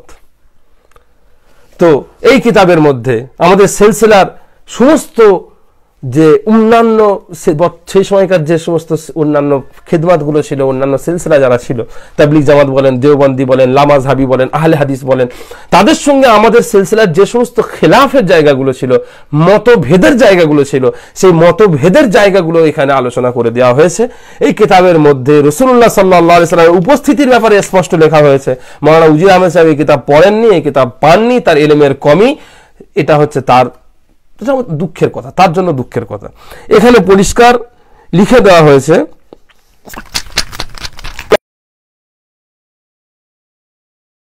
এই তাহকিকুল মাসাইল কিতাবের 103 পৃষ্ঠাতে পরিষ্কারভাবে লেখা হয়েছে, হযরত নবী সাল্লাল্লাহু আলাইহি ওয়াসাল্লামের রূহ পাক নেক মজলিসে বা মিলাদের মজলিসে উপস্থিত হওয়া সম্ভব, এ সম্বন্ধে হযরত হাজী ইমদাদুল্লাহ মুহাজির মক্কি রাহিমাহুল্লাহ সাহেব ফয়সালায়ে হাফত মাসাইল নামক পুস্তকে যা লিখিয়াছেন তাহার সারমর্ম নিম্নে দেওয়া হইল। মিলাদের মাহফিলে হযরত সাল্লাল্লাহু আলাইহি ওয়াসাল্লামের উপস্থিতি হওয়া সম্ভব। খোদা পাক জাল্লে জালালুহু জাল্লে শানুহু হযরত নবী সাল্লাল্লাহু আলাইহি ওয়াসাল্লামকে এইরূপ শক্তি প্রদান করিয়াছেন এবং বহু মাহফিলে তিনি উপস্থিত হইয়াছেন। যাহাদিগকে আল্লাহ পাক সেরূপ চক্ষু দান করেন অবশ্য তাহারা দেখিয়া থাকেন। যদি কেহ স্বয়ং না দেখেন বা কাশফের দ্বারা জানিতে না পারেন অথবা কোনো কাশফওয়ালা উহার সংবাদ না দেন, এমতাবস্থায় হযরত সাল্লাল্লাহু আলাইহি ওয়াসাল্লাম উপস্থিত আছেন বলিয়া বিশ্বাস করা ঠিক নহে। খুব ভালো করে বুঝবেন, কেউ যদি নিজের কাশফের চোখে, নিজের আধ্যাত্মিক চোখে না দেখে, বা ওই মজলিসের কোনো আধ্যাত্মিক শক্তি সম্পন্ন ব্যক্তি যদি, বিশ্বস্ত ব্যক্তি যদি দাবি না করে, তাহলে ওনাদের মতো যেমন চেয়ার সাজিয়ে রাখেন ওরকম চেয়ার সাজিয়ে রাখার কোনো যুক্তি নেই। ওটা চলবে না, ওটা চলবে না। কারণ এটা তখন আমরা হাজির নাজিরের পর্যায়ে, এই জায়গাটায় হাজির নাজির আর ইমকানে হুজুরির মধ্যে পার্থক্য রয়েছে। যদি কেউ দেখতে পান যে হ্যাঁ আমাদের এখানে আছে, বহু প্রমাণ আছে। শাহরিউল্লাহ মুহাদ্দিস দেহরি রাহমাতুল্লাহ আলাইহি আনোয়ারের সাথে আর মধ্যে কথা লিখেছেন যে তিনি বলেছেন আমি আমার মজলিসে রাসূলুল্লাহ সাল্লাল্লাহু আলাইহি ওয়াসাল্লামের উপস্থিতি দেখেছি। তারপরে তাফসীরে রুহুল বায়ানের মধ্যে আছে, সেখানে হযরত ইমাম গাজালি রাহমাতুল্লাহ আলাইহির হাওয়ালা দিয়ে বলা হয়েছে যে রাসূল সাল্লাল্লাহু আলাইহি ওয়াসাল্লামকে সেই ক্ষমতা দেওয়া হয়েছে যে রাসূল সাল্লাল্লাহু আলাইহি ওয়াসাল্লাম ইচ্ছা করলে তিনি যে কোনো মজলিসে, পৃথিবীর যে কোনো জায়গাতে তিনি উপস্থিত হতে পারেন। সেটা হচ্ছে আল্লাহ রাব্বুল আলামিনের হুকুমেতে। এছাড়া মাওয়াহিবুল লাদুনিয়া কিতাবের মধ্যেও এই কথাটা লেখা রয়েছে। ইমাম জালালউদ্দিন সুয়ুতিও এই কথাটা বলেছেন। আশিয়াতুল লামাহাত কিতাবের মধ্যে কথাটা আছে। মাকতুবাত ইমাম রাব্বানিতেও কথাটা আছে। ফাইজুল হারামাইন যেটা শাহরিউল্লাহ মুহাদ্দিস দেহলভী লিখেছেন তিনি এই কিতাব, তার কিতাবের মধ্যে আছে। তারপরে মাওলানা আশরাফ থানভী রাহমাতুল্লাহ আলাইহির কিতাব আত-তাকাশুফের মধ্যে লেখা রয়েছে। এরকম বহু কিতাবের মধ্যে এটার প্রমাণ আছে। এই সবকিছুর ভিত্তিতে আমরা একটা কথা বলতে পারি যে রাসূলুল্লাহ সাল্লাল্লাহু আলাইহি সাল্লামের উপস্থিতি সম্ভব, এবং রাসূলুল্লাহ সাল্লাল্লাহু আলাইহি সাল্লাম ইলমে গায়বের মালিক না হওয়ার পরেও যেমন ভাবে তার দ্বারা তাকে আল্লাহ পাক সেই অতীতের ঘটনাবলী, ভবিষ্যতের ঘটনাবলী তিনি যেমন জানিয়ে দিয়েছেন, ঠিক তেমনই রাসূলুল্লাহ সাল্লাল্লাহু আলাইহি সাল্লাম হাজির নাজির না হওয়ার পরেও আল্লাহ পাক তাকে বিভিন্ন জায়গায় যাওয়ার ক্ষমতা দিয়েছেন। তাহলে এই কথা থেকে আমাদের এখান থেকে স্পষ্ট করে নেওয়া দরকার যে কোনটা শিরক হচ্ছে এবং কোনটা শিরক হচ্ছে না। ইমকানে হুজুরি আর হাজির নাজিরের মধ্যে শিরক এবং শিরকের খেলাফের পার্থক্য রয়েছে। ইমকানে হুজুরি এবং হাজির নাজিরের মধ্যে শিরক ও ঈমানের পার্থক্য রয়েছে। আশা করি ব্যাপারটা আপনারা বুঝতে পেরেছেন। এবারে আমরা সিরিয়াস আলোচনা অনেকক্ষণ করলাম, এবারে আসুন আমরা একটু এন্টারটেনমেন্টের মধ্যে অংশগ্রহণ করি। সেটা হচ্ছে উজির আহমেদ সাহেবের বক্তৃতা শোনা। কিন্তু এখানে কোরআন পাকে আল্লাহ বলছেন ইন্না আরসালনাকা শাহিদা ওয়া মুবাশশিরা ওয়া নাযীরা। আল্লাহ বলছেন আমার রাসূল সাল্লাল্লাহু আলাইহি সাল্লাম আমি তোমাকে সাক্ষী প্রদানকারী করে পাঠিয়েছি। তো রাসূলে পাক সাল্লাল্লাহু আলাইহি সাল্লামকে যে আল্লাহ সাক্ষীকারী করে পাঠালেন, তো রাসূলে পাক সাল্লাল্লাহু আলাইহি সাল্লাম কার জন্য সাক্ষী দেবেন? কি আমরা আমাদের কিছুক্ষণ এন্টারটেনমেন্ট শুনলাম। মাওলানা উজির আহমেদ সাহেব যে দলিল দিয়েছেন পবিত্র কোরআন শরীফের সূরা আল আহজাব থেকে, ইন্না আরসালনাকা শাহিদাও ওয়া মুবাশশিরাও ওয়া নাযীরা, এই আয়াতের দলিল হিসাবে তিনি প্রয়োগ করেছেন যে আল্লাহ পাক বলছেন হে আমার রাসূল আমি আপনাকে শাহিদাও ওয়া মুবাশশিরাও ওয়া নাযীরা করে পাঠালাম। শাহিদ মানে হচ্ছে সাক্ষ্যদাতা, মুবাশশির মানে হচ্ছে সুসংবাদদাতা, নাযীর মানে হচ্ছে সতর্ককারী।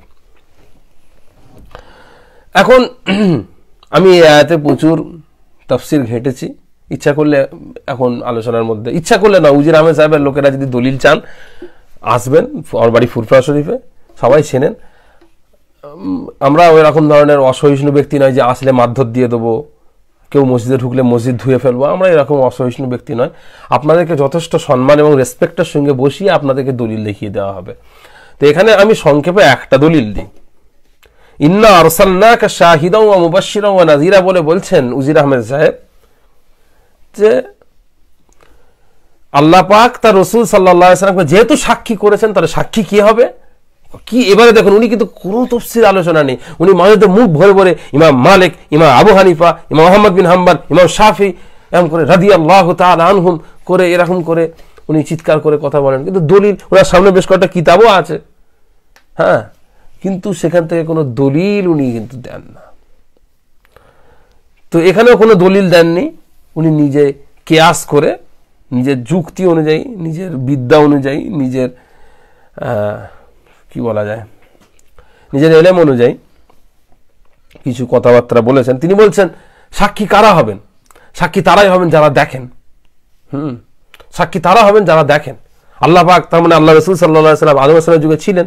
এর আগে আমি তার আব্বাজান চাচাজানদের কিতাব থেকে প্রমাণ দেখিয়ে দিয়েছি, তারাও আকীদা রাখতেন যে আল্লাহ রাসূল সাল্লাল্লাহু আলাইহি ওয়াসাল্লাম আদম আলাইহিস সালামের যুগে, মুসা আলাইহিস সালামের যুগে, ইব্রাহিম আলাইহিস সালামের যুগে এই সমস্ত সময়ে তিনি উপস্থিত থাকতেন এবং ছিলেন, এটা তারা কিতাবে বলেছেন। এখন তিনি তাদের পুত্র, তাদের ভাতিজা, তাদের নাতি, তাদের পোতা হয়তো সে একই সুরে একই কথাই যাবেন। উনি এক জায়গায় বলেছেন যে কত মারাত্মক কথা, দেখুন, তিনি বলছেন যে আল্লাহ রাসূল সাল্লাল্লাহু আলাইহি ওয়াসাল্লাম মুসা আলাইহিস সালামের যুগে ছিলেন, কোন একটা সুন্দর ব্যক্তির চেহারা নিয়ে তিনি সেখানে ছিলেন। আমার নবী বাতুনে মানে লুকায়িত মুসা আলাইহিস সালামের জামানাতেও ছিলেন। মুসা আলাইহিস সালামের জামানায় কোনো না কোনো পবিত্র পুরুষের আপনার চেহারা মোবারকে আমার নবী নূরে মুস্তাফার নূর মোবারক ছিল।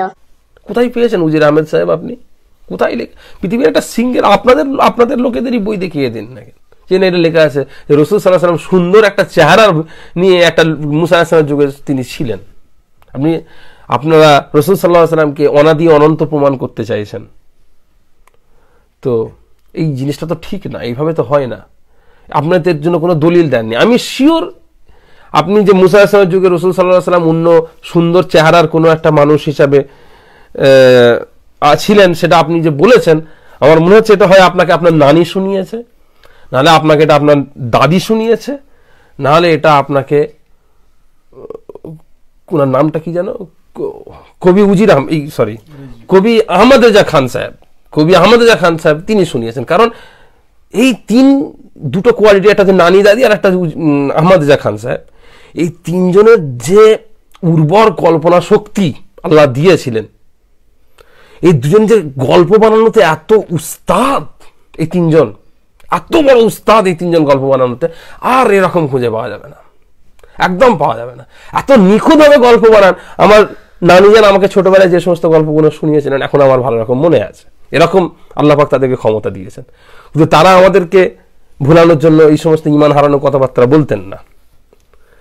কিন্তু বলা যায় না আপনি কার থেকে শুনেছেন। আমার মনে হয় আপনাকে হয় আপনার নানি বলেছে, নাহলে আপনার দাদি বলেছে, নাহলে আহমদ রেজা খান সাহেব বলেছে। এরকম কোনো কথা আমি কোরআন শরীফে, হাদিস শরীফে কোথাও পাইনি। এবং এর জন্য অনেক দলিল দেওয়া যায়, বহুত দলিল দেওয়া যায়। আপনি তাফসীরে হযরত ইমাম মাহমুদ আলুসি রহমাতুল্লাহ আলাইহি রুহুল মাআনি খুলে দেখবেন, আমি এমনি নাম বলছি না, এই আয়াতের ব্যাখ্যায় দেখবেন। এবং আল্লামা জারীর আত-তাবারী রহমাতুল্লাহ আলাইহি তাফসীর আত-তাবারী খুলে দেখবেন, এই আয়াতের ব্যাখ্যাটাই সেখানে আপনি পেয়ে যাবেন। সেখানে কিরকমভাবে রাসূল সাল্লাল্লাহু আলাইহি সাল্লাম সেই সময়ের ব্যাপারে জানতেন, সেই কথাগুলো সেখানে উল্লেখ করে দেওয়া আছে। আমি আজকে এখানে আপনাকে একটা ছোট্ট দলিল, সেটাও কোরআন শরীফ থেকে দেবো। সূরা বাকারা শরীফের মধ্যে আল্লাহ রাব্বুল আলামিন বলে দিয়েছেন, ওয়াকাযালিকা জাআলনাকুম উম্মাতান ওয়াসাতান লিতাকুনু শুহাদাআ আলান নাস ওয়া ইয়াকুনার রাসূলু আলাইকুম শাহীদা। এই আয়াতের মধ্যে আল্লাহ পাক নবী পাক সাল্লাল্লাহু আলাইহি সাল্লামকে নয়, পুরো উম্মতে মুহাম্মাদিকে ছোট খাটো সামান্য যেই হোক না কেন, পাগল থেকে শুরু করে সবাইকে লক্ষ্য করে আল্লাহ পাক একটা কথা বলছেন, যেই উম্মতে মুহাম্মাদি, যে যত নিম্ন লেভেলেরই হোক না কেন, যত নিম্ন পর্যায়েরই হোক না কেন, সবাইকে লক্ষ্য করে আল্লাহ পাক বলছেন, ওয়াকাযালিকা জাআলনাকুম উম্মাতান ওয়াসাতা, এইভাবেই আমি আল্লাহ তোমাদেরকে একটি বিরাট বিস্তৃত একটা উম্মত হিসাবে আমি তৈরি করেছি, লিতাকুনু শুহাদা আলান নাস, যাতে তোমরা পূর্বের নবী এবং তাদের উম্মতদের ব্যাপারে শাহিদ হতে পারো, সাক্ষীদাতা হতে পারো।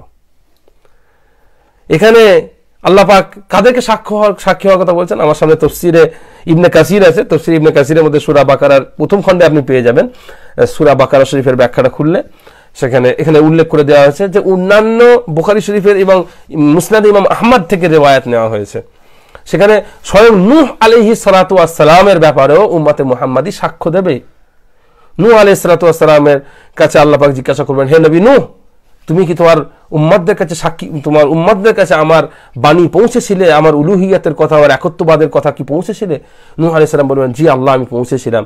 তখন নূহ আলাইহিস সালাতু ওয়াস সালামের উম্মতদেরকে ডাকা হবে, তোমাদের এই নবী কি তোমাদের কাছে পৌঁছেছিল? তোমাদের কাছে কি পৌঁছে তোমাদেরকে জানিয়েছিল আল্লাহ পাকের উলুহিয়াতের ব্যাপারে, আমার উলুহিয়াতের ব্যাপারে, আমার রব হওয়ার ব্যাপারে জানিয়েছিল? তখন তারা বলবে, আমাদের কাছে কোনো সতর্ককারী আসেনি, আমাদের কাছে আল্লাহ পাক আপনি রব এই ব্যাপারে কেউ জানানোর জন্য আসেনি। তখন আল্লাহ পাক হযরত নূহ আলাইহিস সালাতু ওয়াস সালামকে জিজ্ঞাসা করবেন যে তোমার কথার পক্ষে কি কোনো দলিল আছে, কোনো প্রমাণ আছে? তখন নূহ আলাইহিস সালাতু ওয়াস সালাম বলবেন, মুহাম্মদ সাল্লাল্লাহু আলাইহি ওয়াসাল্লাম এবং তার উম্মতেরা আছেন।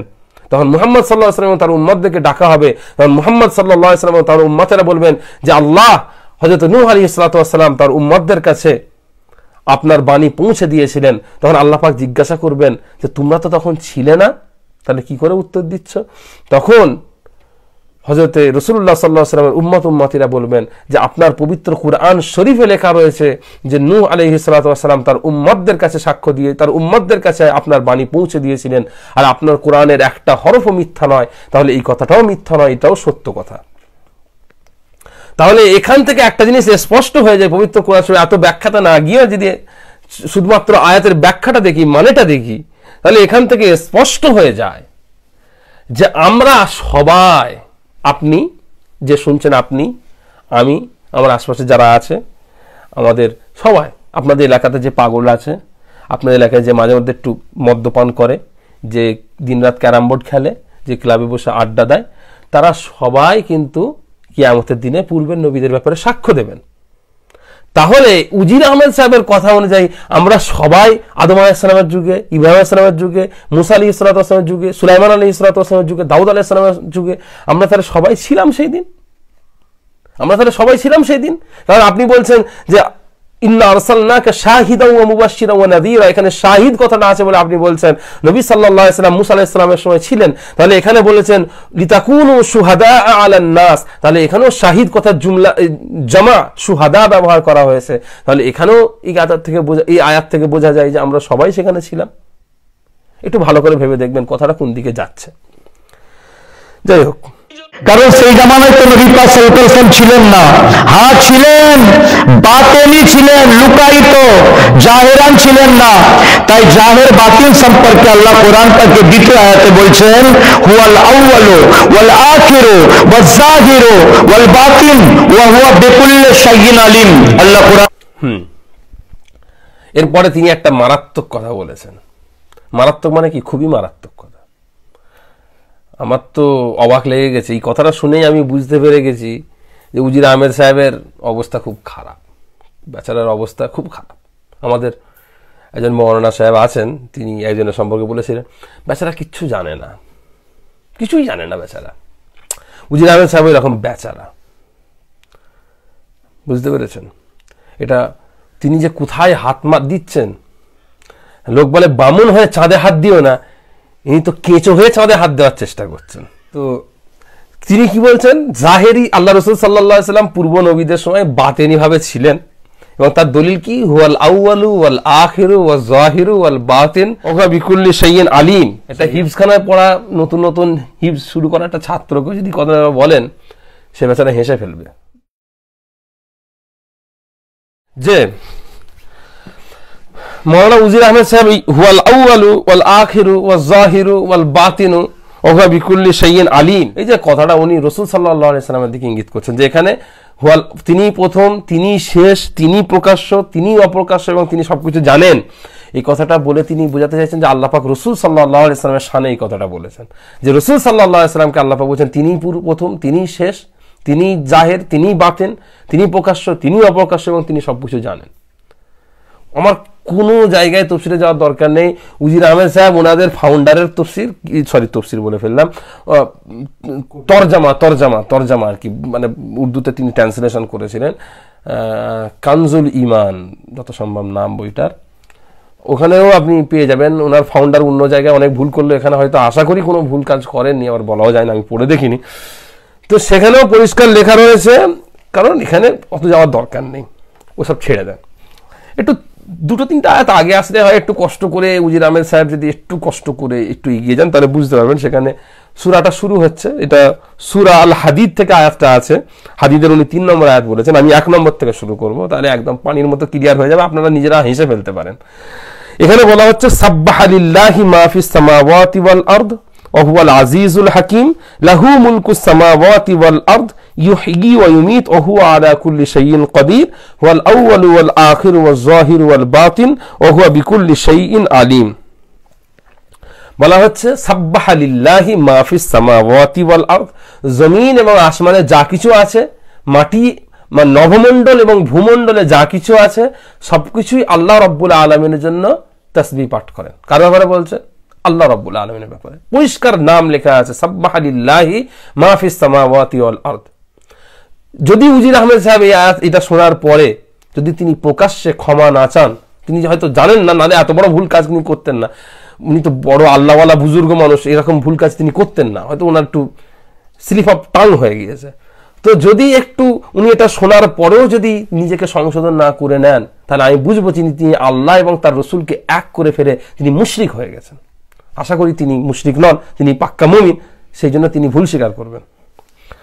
এখানে বলছেন সাব্বাহা লিল্লাহি, পবিত্রতা ঘোষণা করে আল্লাহর জন্য, মা ফিস সামাওয়াতি ওয়াল আরদ, জমিন এবং আসমানে যা কিছু আছে, ওয়া হুয়াল আজিজুল হাকিম, তিনি হচ্ছেন মহা শক্তিধর, মহা ক্ষমতাশালী, আল হাকিম, এবং তিনি হচ্ছেন অনেক প্রজ্ঞাবান, অনেক বুদ্ধিমান এবং অনেক হিকমতওয়ালা।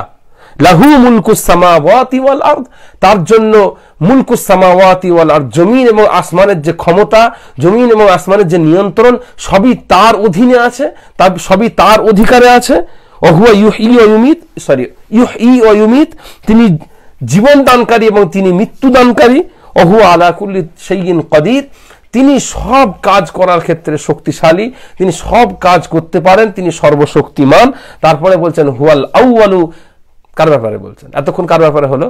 আল্লাহর ব্যাপারে। তাহলে এবারে আল্লাহর ব্যাপারেই হচ্ছে, কমন সেন্স তো সেটাই বলে, এবং কমন সেন্স না, আল্লাহ পাকের কালামও সেটাই বলছে, এর মধ্যে কোনো সন্দেহের অবকাশ নেই। আমি মনে করি এটাতে দলিল দেওয়াটা ভুল, প্রথমে ওনাকে মুশরিক বলে উড়িয়ে দেওয়ার দরকার ছিল, কিন্তু ওনাদের মতো ওনাদের একটা থলি আছে, সেখানে কাফের মুশরিকের, ওনারা মাঝে মধ্যে সকাল কোনো কাজ খুঁজে পাচ্ছেন না, সবাই মিলে একত্রে বসে সেখানে কয়েকজন ভালো ভালো আলেমের নাম, উলির নাম, বুজুর্গর নাম সেখানে লিখে একটা থলির মধ্যে ঢুকিয়ে হাতটা নাড়িয়ে একটু লটারি করে নিয়ে একটা নাম তুলে, যার নাম বলবে কাফের বলে দিলেন, কাফের হয়ে গেছে, মুশরিক হয়ে গেছে বলে দেয়।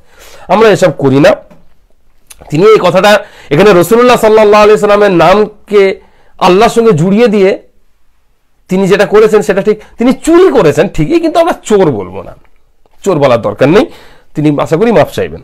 এখানে বলছেন হুয়াল আউয়ালু, অর্থাৎ আল্লাহ তিনি হচ্ছেন প্রথম, ওয়াল আখিরু তিনি হচ্ছেন শেষ, আর যাহিরু তিনি হচ্ছেন প্রকাশ্য, ওয়াল বাতিন তিনি হচ্ছেন অপ্রকাশ্য, ওয়া হুয়া বিকুল্লি শাইইন আলিম, এবং তিনি সবকিছু জাননেওয়ালা, তিনি সমস্ত ব্যাপারে তিনি জ্ঞাত। এরপরে আরো বলি, আরো তেলাওয়াত করে শুনিয়ে দিই, আপনারা পরিষ্কার হয়ে যাবেন। হুয়াল্লাযী খালাকাস সামাওয়াতি ওয়াল আরদা ফি সিত্তাতি আইয়াম, তিনি জমিন এবং আসমানকে 6 দিনে সৃষ্টি করেছেন। এতক্ষণ পর্যন্ত আমি যে আলোচনা করলাম, এই আয়াতের আগে এই আয়াতের পরে যা কিছু বলা হয়েছে সব আল্লাহ রাব্বুল আলামিনের সম্পর্কে বলা হয়েছে, সুতরাং ওই মাঝখানেও যা কিছু বলা হয়েছে সেটা আল্লাহ রাব্বুল আলামিনের সম্পর্কেই বলা হয়েছে। তাহলে এখান থেকে স্পষ্ট হয়ে যায় যে উজির আহমেদ সাহেব যে কথাটা বলছেন, যে দলিলটা দিচ্ছেন, এই দলিলটা শুধু ভুল নয়, মারাত্মক ভুল, মারাত্মক ভুল নয়, মারাত্মকের মারাত্মক ভুল। ওনার উচিত তওবা করা, ওনার উচিত রদ্দে কুফর, কলমায় রদ্দে কুফর পড়া, ওনার উচিত প্রকাশ্যে নিজেকে স্বীকার করা যে তার এটা ভুল হয়েছে। কারণ এত মারাত্মক ভুল করার পরে আর অন্য কোনো কথা তার সামনে থাকে না, এত মারাত্মক ভুল তিনি এখানে করেছেন। যদি এটা তিনি ইচ্ছাকৃত করে থাকেন, যদি জেনে থেকেও এইরকম ধরনের অর্থ বিকৃতি তিনি ঘটান, তাহলে সেই অর্থ বিকৃতির কারণে তার ঈমান নষ্ট হবে, আর যদি তিনি না জেনে করেন তাহলে তার ভুল সংশোধন করা, প্রকাশ্যে ভুল সংশোধন করা উচিত। আমার রাসূলের দরবারে মানো, আমার নবী পাক সাল্লাল্লাহু আলাইহি ওয়াসাল্লাম যেটা দেয় তোমরা সেটা গ্রহণ করে নাও। অর্থ বিকৃতির একটা সীমা থাকা উচিত। আল্লাহ পাক পবিত্র কোরআন শরীফের মধ্যে বারবার ইহুদি নাসারাদের কঠিনভাবে সমালোচনা করেছেন, তাদের উপর অত্যন্ত রাগম্বিত হয়েছেন যে তারা তাদের উপর অবতীর্ণ হওয়া কেতাবের তারা অর্থ বিকৃতি ঘটিয়েছিল। মাওলানা উজির আহমেদ সাহেব দল মতের কথা অনেক পরে, বুঝতে পেরেছেন, আমি আপনার থেকে বয়স অনেক কম, তবু আপনাকে একটা পরামর্শ দিই, আপনার তো বয়স ভালো হয়েছে, কবরে যেতে হবে, অর্থ বিকৃতি করবেন না। পবিত্র কোরআন শরীফের সাবধান, ফটফট করে আয়াত বলে মনে করে অত ছেলেখেলা জিনিস নয় ওটা। আপনি ইমামদেরকে লক্ষ্য করুন, আল্লাহর ওলিদেরকে লক্ষ্য করুন, তারা জেনে শুনে ব্যাখ্যা বিশ্লেষণ করেছেন। একটা লিমিট থাকা উচিত। আপনি যেভাবে অর্থ বিকৃতি করছেন, আজ পর্যন্ত কোনো মুশরিক, কোনো নাস্তিক, কোনো কাফির এইভাবে অর্থ বিকৃতি করার সাহস পায়নি। আপনি কিভাবে এই কাজগুলো করছেন, এবং যদি আপনাদের এইরকম ধরনের মন্তব্যের উপরে, এইরকম ধরনের দলিলের উপর ভিত্তি করে যদি বেরেলি মতাদর্শ দাঁড়িয়ে থাকে, তাহলে আফসোস, বেরেলি মতাদর্শ দাঁড়িয়ে থাকা উচিত নয়, ভেঙে পড়ে যাওয়া উচিত, বসে পড়া উচিত বেরেলি মতাদর্শের। বুঝতে পেরেছেন? এখানে আপনি সূরা আল হাশর থেকে তেলাওয়াত করলেন, ওমা আতাকুমুর রাসূলু ফাখুযুহু ওমা নাহাকুম আনহু ফান্তাহু। এখানেও আমি প্রচুর তাফসীর আছে, জালালাইন শরীফটা প্রথম থেকে খুললে আপনি, মানে সূরা হাশরটা প্রথম থেকে পড়লে আপনি বুঝতে পেরে যাবেন। তাছাড়া বাকি যে কোনো তাফসীরের কিতাব, আমি এগুলো দলিল দিচ্ছি না, কারণ এগুলো স্পষ্ট করে যে কোনো, আপনি যে কোনো বাংলা, উর্দু, আরবি, ফার্সি, তেলুগু, মারাঠি, গুজরাটি, তামিল যা আপনি সামনে পাবেন একটা কোরআন শরীফের মানে। কারণ এই ভুল, এরকম ভুল আপনি ছাড়া পৃথিবীতে আর কেউ করেনি। সত্যি কথা, এরকম ভুল আপনি ছাড়া পৃথিবীতে আর কেউ করেনি। আপনি যে কোনো কিতাব খুলে নেন, যে কোনো তফসিরের কিতাব, যে কোনো অর্থ বাংলা তর্জমার কিতাব, উর্দু তর্জমার কিতাব, আরবি তর্জমার কিতাব, আপনার ফাউন্ডার সাহেবের কিতাব, কবি সাহেবের কিতাব খুলে ফেলেন, খুলে সেখানে দেখেন কি লেখা রয়েছে, ওমা আতাকুমুর রাসূলু ফাখুযুহু ওমা নাহাকুম আনহু ফান্তাহু। এই আয়াতটার ব্যাখ্যা সেখানে কি লেখা হয়েছে। পবিত্র কোরআন শরীফে সূরা আল হাশরটা অবতীর্ণ হয়েছে। হাশর মানে হচ্ছে বিতাড়িত করা। যখন রাসূলুল্লাহ সাল্লাল্লাহু আলাইহি সাল্লাম মদিনা শরীফের বুক থেকে বনু নাজির ইহুদি গোত্রকে বিতাড়িত করেছিলেন,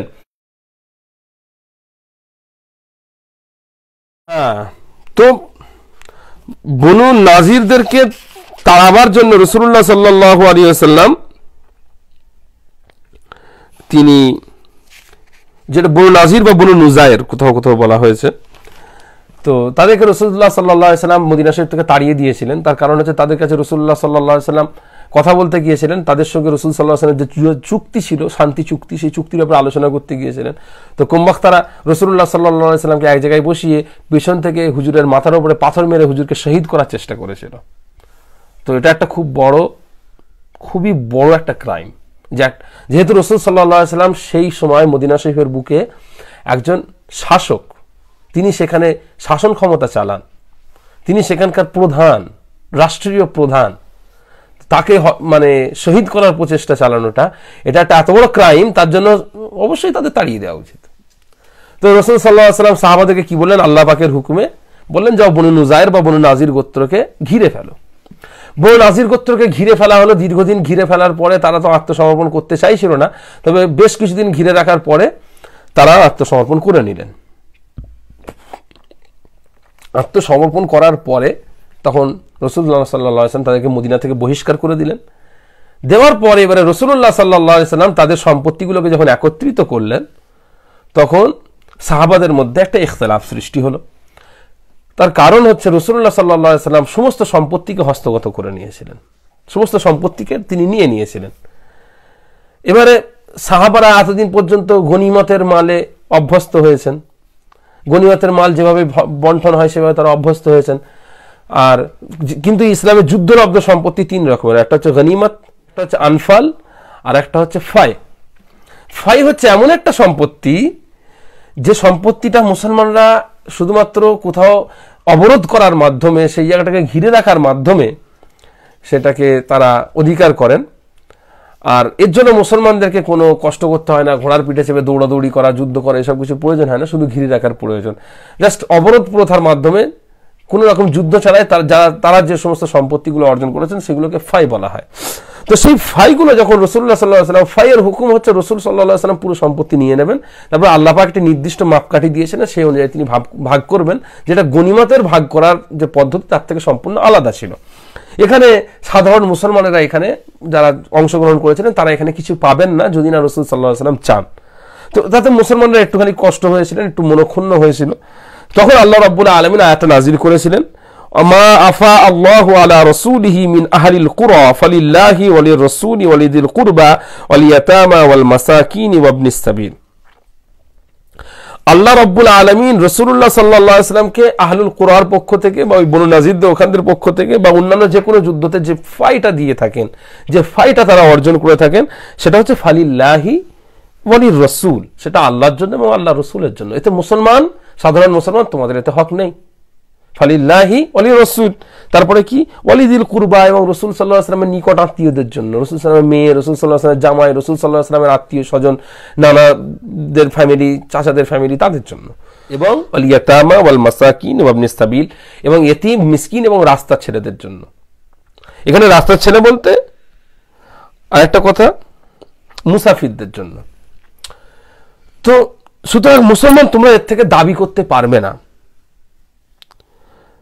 তারপর আল্লাহ তাআলা এখানে আলোচনা করে কাইলা ইয়াকুনা দুলাতান বাইনাল আগনিয়া মিনকুম, এই জিনিসটা, এই পদ্ধতিটা এই কারণেই যাতে তোমাদের মধ্যে থেকে যারা ধনী আছে তাদের কাছেই যেন শুধু তাদের কাছে, শুধুমাত্র তাদের কাছেই যেন সম্পত্তি জড়ো না হয়, যারা গরিব আছে, যারা অসহায় আছে তাদেরও যেন সম্পত্তি তাদের কাছেও আসে, এবং এতটা পরিমাণ আসে যে তারা ধীরে ধীরে ধনী হতে পারে।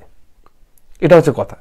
তারপরে কি বলছেন, ওমা আতাকুমুর রাসূলু ফাখুযুহু, যে আয়াতটা উজির আহমেদ সাহেব বলেছিলেন, যে তোমাদেরকে রসুল যেটা দেবেন, অর্থাৎ ফাইয়ের মালের মধ্যে থেকে, গনিমতের মালের মধ্যে থেকে বা আনফালের মালের মধ্যে থেকে যেটা তোমাদেরকে দেবেন, ফাখুযুহু, তোমরা সেটাকে গ্রহণ করো, ওমা নাহাকুম আনহু ফান্তাহু, এবং রাসূল সাল্লাল্লাহু আলাইহি ওয়াসাল্লাম যেটা থেকে তোমাদেরকে নিষেধ করবেন সেটা থেকে তোমরা দূরে থাকো। তাহলে এখান থেকে উনি যে তরজমাটা করলেন, রসুলের দরবারে চাও, রসুল তোমাদেরকে দিয়ে দেবেন, এটার সঙ্গে এর কোনো মিল নেই। চরম পরিমাণে অর্থ বিকৃতি করিয়েছেন তিনি, একটা চরম পরিমাণ খেয়ানত কোরআন শরীফের সাথে।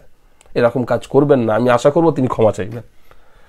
তো আমি বলছি না যে ফুরফা পীর সাহেবের সঙ্গে যা যা ভাষা তিনি ব্যবহার করেছেন আমি তার জন্য ক্ষমা চাইতে বলছি না, সেটা তো স্বভাবের ব্যাপার, কিন্তু কোরআন শরীফ তখন কিন্তু এখানে তাহাফুজে কোরআনের ব্যাপার এসে যাবে। সেখানে আমি নিজের বংশ পরিচয়, মর্যাদা, দল মত এইসবের সকলের ঊর্ধ্বে থেকে আমি মনে করি এটা সকলের উচিত দাবি করা, যারা এই ব্যাপারটা জানেন তাদের উচিত দাবি করা যে তিনি যেন পরিবর্তন করেন। তার পিছনে যে 3 জন লোক বসেছিলেন তাদেরকেও বলছি, তারাও যদি শুনে থাকেন ওনাকে বল দেবেন যে এটা ভুল হচ্ছে হুজুর, আপনি ক্ষমা চান।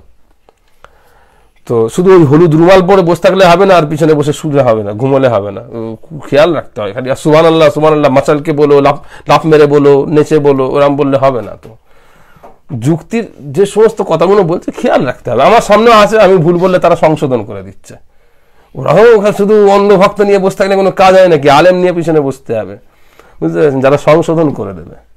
তো যারা আছেন একটু রেসপন্সিবল হন, একটু সংশোধন করে দেবেন আপনারা। তো তিনি যেটা করেছেন সেটা হচ্ছে চরম পরিমাণে খেয়ানত তিনি। এবং এই আয়াত থেকে যদি আমরা শুধুমাত্র ফাইয়ের কথাটা ছেড়ে দিয়ে যদি আমরা এটাকে আরো একটা বিস্তারিত অর্থ নিই, তাহলে মানে দাঁড়াবে যে রাসূল সাল্লাল্লাহু আলাইহি ওয়াসাল্লাম আমাদের কাছে যে হুকুম দিয়েছেন সেটাকে গ্রহণ করা উচিত আমাদের, যেটা তিনি নিষেধ করেছেন সেটা আমাদের না করা উচিত। কিন্তু এর থেকে কোনোভাবে এই অর্থে আসা যাবে না যে রসুলের দরবারে চাও, রসুল তোমাদেরকে ইচ্ছা মতো দিয়ে দেবেন, এরকম কোনো কথা তো এখানে মানে উল্লেখ করা নেই। আশা করি এই জায়গাটা বুঝতে পেরেছেন। হ্যাঁ, এরপরে তিনি ফুরফুরা সিলসিলাকে ওয়াহাবি প্রমাণ করার জন্য তিনি একটা অন্য প্রসঙ্গ এনেছেন, সেটা হচ্ছে মাজার প্রসঙ্গ। জনগণ মুসলমান বোঝার চেষ্টা করুন, ফুরফুরারা মাজার ভাঙার সমর্থনকারী। জানেন আপনারা, আরবের বুকে ওয়াহাবি হুকুমত আসার পর জান্নাতুল বাকিতে একটা পাকার মাজারেরও চিহ্ন নেই, সবগুলোকে বুলডার চালিয়ে শহীদ করে দিয়েছে, ভেঙে দিয়েছে। কারা? ওয়াহাবি হুকুমত আসার পরে। কারণ ওয়াহাবিদের আকীদা মাজার শরীফ জিয়ারত করা, মাজার পাকে ফুল চাদর চড়ানো, ওলিদের কাছে সাহায্য মাঙ্গা, এগুলো শিরক গুনাহ।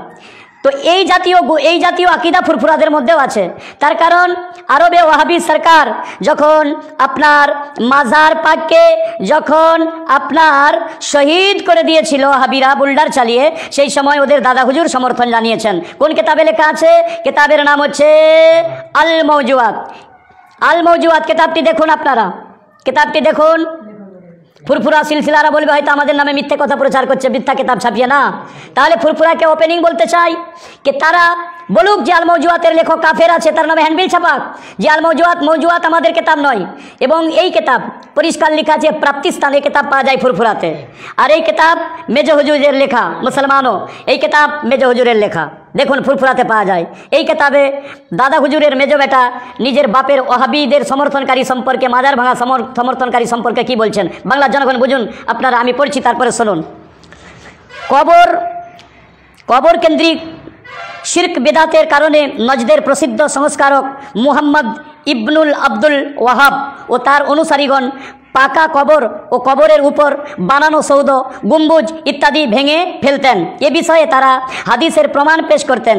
বিভিন্ন হাদিসে কবর পাকা করতে এবং কবরের উপর সৌধ নির্মাণ করতে নিষেধ করা হয়েছে। সহিহ মুসলিম ও অন্যান্য গ্রন্থে সংকলিত হাদিসে রাসূলুল্লাহ সাল্লাল্লাহু আলাইহি সাল্লাম পাকা বা উঁচু কবর ভেঙে ফেলতে বা সমান করতে নির্দেশ দিয়েছেন। 1925 খ্রিস্টাব্দে বর্তমান সৌদি আরবের প্রতিষ্ঠাতা নজদের বাদশাহ আব্দুল আজিজ ইবনে আব্দুর রহমান মক্কা ও মুকাররমা মদিনা মনোয়ারায় পুরা হেজ্জাজের নিয়ন্ত্রণ গ্রহণ করেন। তার নজদি বাহিনী হেজ্জাজের সকল মাজার ও কবরের উপর তৈরি ইমারত, গম্বুজ ইত্যাদি ভেঙে নিশ্চিহ্ন করে দেয়। ওয়াহাবি বাহিনীর এই কাজ বিশ্বের অনেক ধর্মপ্রাণ মুসলমান খুবই নাক্করজনক, নিন্দনীয় ও অলিগণের অসম্মান, এমনকি কুফরি পর্যায়ের বলে গণ্য করেন। কিন্তু ফুরফুরার পীর আবু বকর সিদ্দিক এ কর্মকে হাদিসের অনুকরণ হিসাবে মেনে নেন বা সমর্থন করেন। কবর, গম্বুজ ইত্যাদি ভাঙতে বুজুর্গণের কোনো অবমাননা বা গুনাহ হয়েছে বলে তিনি মনে করেননি। দেখুন এই কিতাবের মধ্যে লেখা আছে যে ওয়াহাবিদের কবর ভাঙাকে উনি আপনার সমর্থন করেছেন। ওয়াহাবিরা যে আরবে হাজিগণ, বর্তমান ভারতের পশ্চিমবাংলার হাজি সকলে দেখে আসেন সত্যি জান্নাতুল বাকিতে কবর মাজারগুলোকে, সাহাবায়ে কেরামদের পবিত্র মাজারগুলোকে ওয়াহাবিরা বুলডার চালিয়ে শহীদ করেছে, ভেঙেছে। ওদের দাদা হুজুর সমর্থন করেছে, দাদা হুজুরের বেটা মেজো হুজুরের লেখা কিতাব আল মওজুয়াত। যদি ওরা ইনকার করে যে আমাদের নামে কিতাব অপপ্রচার করেছে, কিতাবের প্রেসখানা, ছাপাখানা, প্রাপ্তিস্থান এবং ফুরফুরা থেকে এই কিতাব বানানো হয়েছে। দেখুন ফুরফুরাদের সঙ্গে আমাদের কেন আহলে সুন্নাতুল জামাতের ঝগড়া। দেখুন এরা মুসলিম শরীফের মিথ্যা রওয়ায়াত দিয়েছে, মাজার পাকে কুব্বা বানানো, সৌধ বানানো, গম্বুজ বানানো জায়েজ আছে। এই প্রসঙ্গ নিয়ে আমরা এবার আলোচনা করছি। আমি জানি ইতিমধ্যে আপনারা অনেকটাই বিরক্ত হয়ে গিয়েছেন, তো বিরক্ত হলেও কিছু করার নেই, একটুখানি শুনে নিন কথাগুলো, কারণ বারবার তো আর বসার সময় নেই, আমরা অত উজির আহমেদ সাহেবের মতো অত আমাদের কাজ থাকে ভাই। যাই হোক, মাজারের ব্যাপারে কয়েকটা কথা বলি। তো আমি যখন প্রথম এটা শুনি, উনি দলিল দিচ্ছেন ফুরফুরার আবু জাফর সিদ্দিকী, হ্যাঁ তিনি বলেছেন যে উনি সাপোর্ট করেছেন সৌদির বাদশার মাজার ভাঙাকে। তো আমি প্রথম খুব আল মওজুয়াত কিতাবের হাওয়ালা দিয়ে 100 কত পৃষ্ঠার একটা হাওয়ালা দিয়ে উনি কথা বলছেন। আমি তো প্রথম অবাক হয়ে গেছি যে অত পৃষ্ঠার বই তো আল মওজুয়াত নয়, অত পৃষ্ঠা তিনি বলছে কি, ওর অত পৃষ্ঠায় তো কোনো কথা লেখা নেই। বেচারা উজির আহমেদ সাহেবের মানে কি বলবো, আমি ভেবেছিলাম যে এরকম ঘটনা ঘটবে, কিন্তু ওনার মতো একটা আলেমের সঙ্গে ঘটে যাবে আমি এটা ভাবতে পারি। আমি ভেবেছিলাম কোনো আম মানুষ এরকম ভেবে যাবে। যখন বাংলাদেশের মরহুম আবদুল্লাহ জাহাঙ্গীর সাহেব মেজে হুজুর রহমতুল্লাহ আলাইহির আল মওজুয়াত কিতাবটার উপরে মেজে হুজুরের আল মওজুয়াত লিখে ভেতরে নিজের আল মওজুয়াত চালিয়ে দিয়েছেন, হ্যাঁ বুঝতে পেরেছেন, তার মধ্যে আল মওজুয়াত খুঁজেই পাওয়া যায় না। তখন আমি ভেবেছিলাম যে কেউ একজন গন্ডগোল করবে, যে এটাকে আসল আল মওজুয়াত ভেবে দাদা হুজুর রহমতুল্লাহকে ওয়াহাবি বলে দেবে। আমি ভেবেছিলাম সাধারণ মানুষ কোনোদিন পড়ালেখা করে না, 5 পর্যন্ত পড়েছে, এটা কাজটা করবে। এখন উজির আহমেদ সাহেব কাজটা করে ফেলুন, এটা আমি ভাবতে পারি। যাই হোক, উজির আহমেদ সাহেব আল মওজুয়াত দেখিয়ে এমন করে ছবি তুলে কথা বলেন। আজকেও আমি ওনাকে আসল আল মওজুয়াত দেখাচ্ছি। এটা হচ্ছে আল মওজুয়াত, এই কিতাবটা দেখতে পাচ্ছেন। কিতাবটা কতটা পাতলা দেখুন, আর আপনার কিতাবটা কতটা পাতলা দেখবেন। এই কিতাবটার একটা মাপ নিয়ে নেন, এতটা আপনার কিতাবের মাপটা নেবেন। এই কিতাবের থেকে ওই কিতাবটা যতটা বেশি মোটা, এই কিতাবের থেকে ওই কিতাবে তত গুণ বেশি বিকৃতি করা হয়েছে। এটা আপনার জানা উচিত ছিল, কথা বলার আগে একটু তাহকিক করার দরকার ছিল, খোঁজ নেওয়ার দরকার ছিল। ওখানে উপরে লেখা আছে খন্দকার আবদুল্লাহ জাহাঙ্গীর, কথাটা আপনার পড়ার দরকার ছিল। আপনি উপরে আবু জাফর সিদ্দিকের নাম লিখে ধেই ধেই করে নেচে ফেললেন, এটা তো আলেমের কাছে কাম্য নয়। যাই হোক, এই কিতাবে এখানে পরিষ্কার লেখা রয়েছে যে হাসবে ফরমায়েশ জুবদাতুল উলামা কুদওয়াতুল ফুজালা মাহিয়ে বিদাত মুহিউস সুন্নাহ শামসুল আরিফিন সুলতানুল ওয়াইজিন সিরাজুল মিল্লাতি ওয়াদ্দিন হুজ্জাতুল ইসলাম ওয়াল মুসলিমিন আমিরুশ শরিয়ত হাজিউল হারামাইন আশ-শরীফাইন হযরত মাওলানা শাহ আব্দুল্লাহ আল মারুফ বি মুহাম্মদ আবু বকর সাহিব দামাত ফাইজুহুম। এই কিতাবটা তখন লেখা হয়েছে যখন তিনি হায়াতে ছিলেন, কে? পীর আবু বকর সিদ্দিক রহমাতুল্লাহ আলাইহি। তো তার হাসবে ফরমায়েশ, তার আদেশে এত বড় নাম কেন বললাম জানেন? কারণ আপনি যার নামটাকে দাদা হুজুর না কাদা হুজুর বলে উড়িয়ে দিয়েছিলেন, তিনি আসলে এরকম পর্যায়ের আলেম ছিলেন। আপনি জানেন না, বেচারা, কি আর করা যাবে। তো এখানে লেখা আছে আল মাউজুয়াত উর্দুতে, এবং যে উর্দু আছে সেই উর্দু, আপনি তো একটা উর্দু কিতাব পড়েছিলেন, তাতে আপনার যা উচ্চারণ, আমার তাতে বিশ্বাস যে এই কিতাব আপনি পড়তে পারবেন না। আর আপনার যে এলেমের গভীরতা, এটা ওই রাস্তার পাশে চলে যাবে, আপনি পাশ দিয়ে বেরিয়ে যাবেন।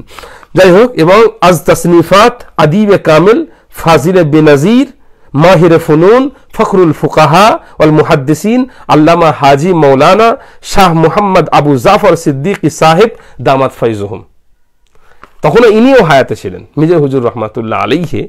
তিনি যখন হায়াতে ছিলেন, তার আজ তাসনিফাত ফার্সিতে লেখা আছে, আদিবে কামিল ব্যাখ্যা করার দরকার নেই। যাই হোক, তিনি এই কিতাবটা লিখেছিলেন। তখন এই কিতাবের মধ্যে আপনি যে কথাগুলো সেখানে বলেছেন, যে আল মাউজুয়াতে লেখা আছে বলে যে কথাগুলো আপনি সেখানে উল্লেখ করেছেন, তার সামান্যটুকু অংশ এই কিতাবের মধ্যে লেখা নেই। বুঝতে পেরেছেন? সামান্যটুকু পরিমাণ অংশ আপনার জানার ভুল হয়েছে। এটা এই ক্ষেত্রে আমি আপনার মানে, যেহেতু কোরআন শরীফের অর্থ বিকৃতির মতো মারাত্মক ভুল এটা নয়, সেহেতু আপনার সঙ্গে একটু ঠান্ডাভাবে আপনাকে আলোচনা করে শুনিয়ে দিই। ওই যে কিতাবটা দেখতে পাচ্ছেন, ওই কিতাবটা এই কিতাবটার মধ্যে বিরাট পার্থক্য রয়েছে। আমি মনে করি প্রায় 100%-এর কাছাকাছি পার্থক্য রয়েছে। সেই জন্য আমরা ওই কিতাবটা আমাদের এখান থেকে ছাপাইনি। আপনি বলেছেন ফুরফুরা থেকে ছাপানো হয়েছে, ওখানে লেখা আছে কিতাবটা বাংলাদেশে ছাপানো হয়েছে। এবারে ফুরফুরা থেকে আনিয়েছেন বলছেন, ফুরফুরার মার্কেট আমরা কন্ট্রোল করি না, ফুরফুরার দরবার আমরা কন্ট্রোল করি। এখন ফুরফুরার মার্কেটে যদি কোনো জিনিস পাওয়া যায়, আমার তো বাধা দেওয়ার কোনো অধিকার নেই। আমরা তো আপনাদের মতো নয়। যেমন ফুরফুরা শরীফে আপনারা অনেকে এসে হালুয়া মৌসুমিটাই কেনেন। এখন হালুয়া খাওয়ার পর ভেতরে যদি একটা মৌমাছি বেরিয়ে পড়ে, একটা পোকা বেরিয়ে পড়ে, যে ভেতরটা গন্ধ হয়ে যায়, তাতে আমাদেরকে ফুরফুরা হুজুররা হালুয়া খারাপ দিচ্ছে, এটা তো উল্টো পাল্টা কথা হয়ে যাবে না? আমরা তো হালুয়া দিচ্ছি না, বা হালুয়া তো আমাদের দাদা হচ্ছে না, আমরা কি করবো বলেন? তো যাই হোক, ওই কিতাব আপনারা বইয়ের দোকান থেকে কিনেছেন, হ্যাঁ, ও তাই জন্য আপনি যদি ওই কিতাবটা বলতেন যে ফুরফুরা অমুক পীর সাহেবের কাছে দরবার থেকে আমি নিয়েছি, আলাদা কথা ছিল, সেটা তো আপনি করেননি। যাই হোক, ওই কিতাবের মধ্যে যে কথাগুলো লেখা রয়েছে, ওই কথাগুলো ফুরফুরা শরীফের চিন্তা ভাবনার নয়। ফুরফুরা শরীফের পীর আবু বকর সিদ্দিক রহমাতুল্লাহ আলাইহি তিনি তার চিঠির মধ্যে দিয়ে মাজার ভাঙাকে সমর্থন করেননি। সেটা আমি একটু পরে, এবারে আমি সেটা আলোচনা করব। এখন উনি তো যেখানে আলোচনা করেছেন, সেখানে তিনি চিঠির প্রসঙ্গে তো কিছু, চিঠিটা যেটা আছে সেটা তো তিনি উল্লেখ করেননি। চিঠিটা কারণ আরবিতে লেখা ছিল। বাবা রে বাবা, ওখানে তো উজির আহমেদ সাহেবের সেখানে তো খুবই মুশকিল ব্যাপার আরবি উচ্চারণ করা, বাবা গন্ডগোল হয়ে যাবে। উনি একটা 12তলা বই পড়তে গিয়ে যা করে ফেলেছিলেন, একটা দুটো লাইন, খুব গন্ডগোল। এবারে যেটা উজির আহমেদ সাহেব পড়তে পারেননি, দাদা হুজুর রহমতুল্লাহ চিঠির অংশটা আমি আপনাদেরকে একটু পড়ে শুনিয়ে দিই, তাহলে আপনি ব্যাপারটা বুঝতে পারবেন। চিঠিটা লেখা হচ্ছে, মিন আবি বকর আব্দুল্লাহ বিন মৌলানা আলহাজ আব্দুল মুক্তাদির আমির শরিয়াতি ওয়া শেখ সদরি জামিয়াতিল উলামা সুবা বনজালা ইলা হযরত সুলতান আব্দুল আজিজ ইবনে সাউদ জালালাতিল মুলক সুলতান নজদি ওয়া মালিকুল হিজাজ দামা মুলকুহু ওয়া বাকাউহু। তিনি বলছেন, চিঠিটা লেখা হয়েছে বাংলা থেকে জমিয়াতে উলামার প্রধান এবং আমিরুশ শরিয়াত, বাংলার আমিরুশ শরিয়াত আবু বকর আব্দুল্লাহ বিন মৌলানা আলহাজ আব্দুল মুক্তাদির সিদ্দিকের পক্ষ থেকে লেখা হচ্ছে কার কাছে? ইলা হযরত সুলতান আব্দুল আজিজ ইবনে সাউদ জালালাতিল মালিক সুলতান নজদি ওয়া মালিকুল হিজাজ। চিঠিটা লেখা হয়েছে ফুরফুরা শরীফের আবু বকর সিদ্দিক রহমতুল্লাহ থেকে কার কাছে?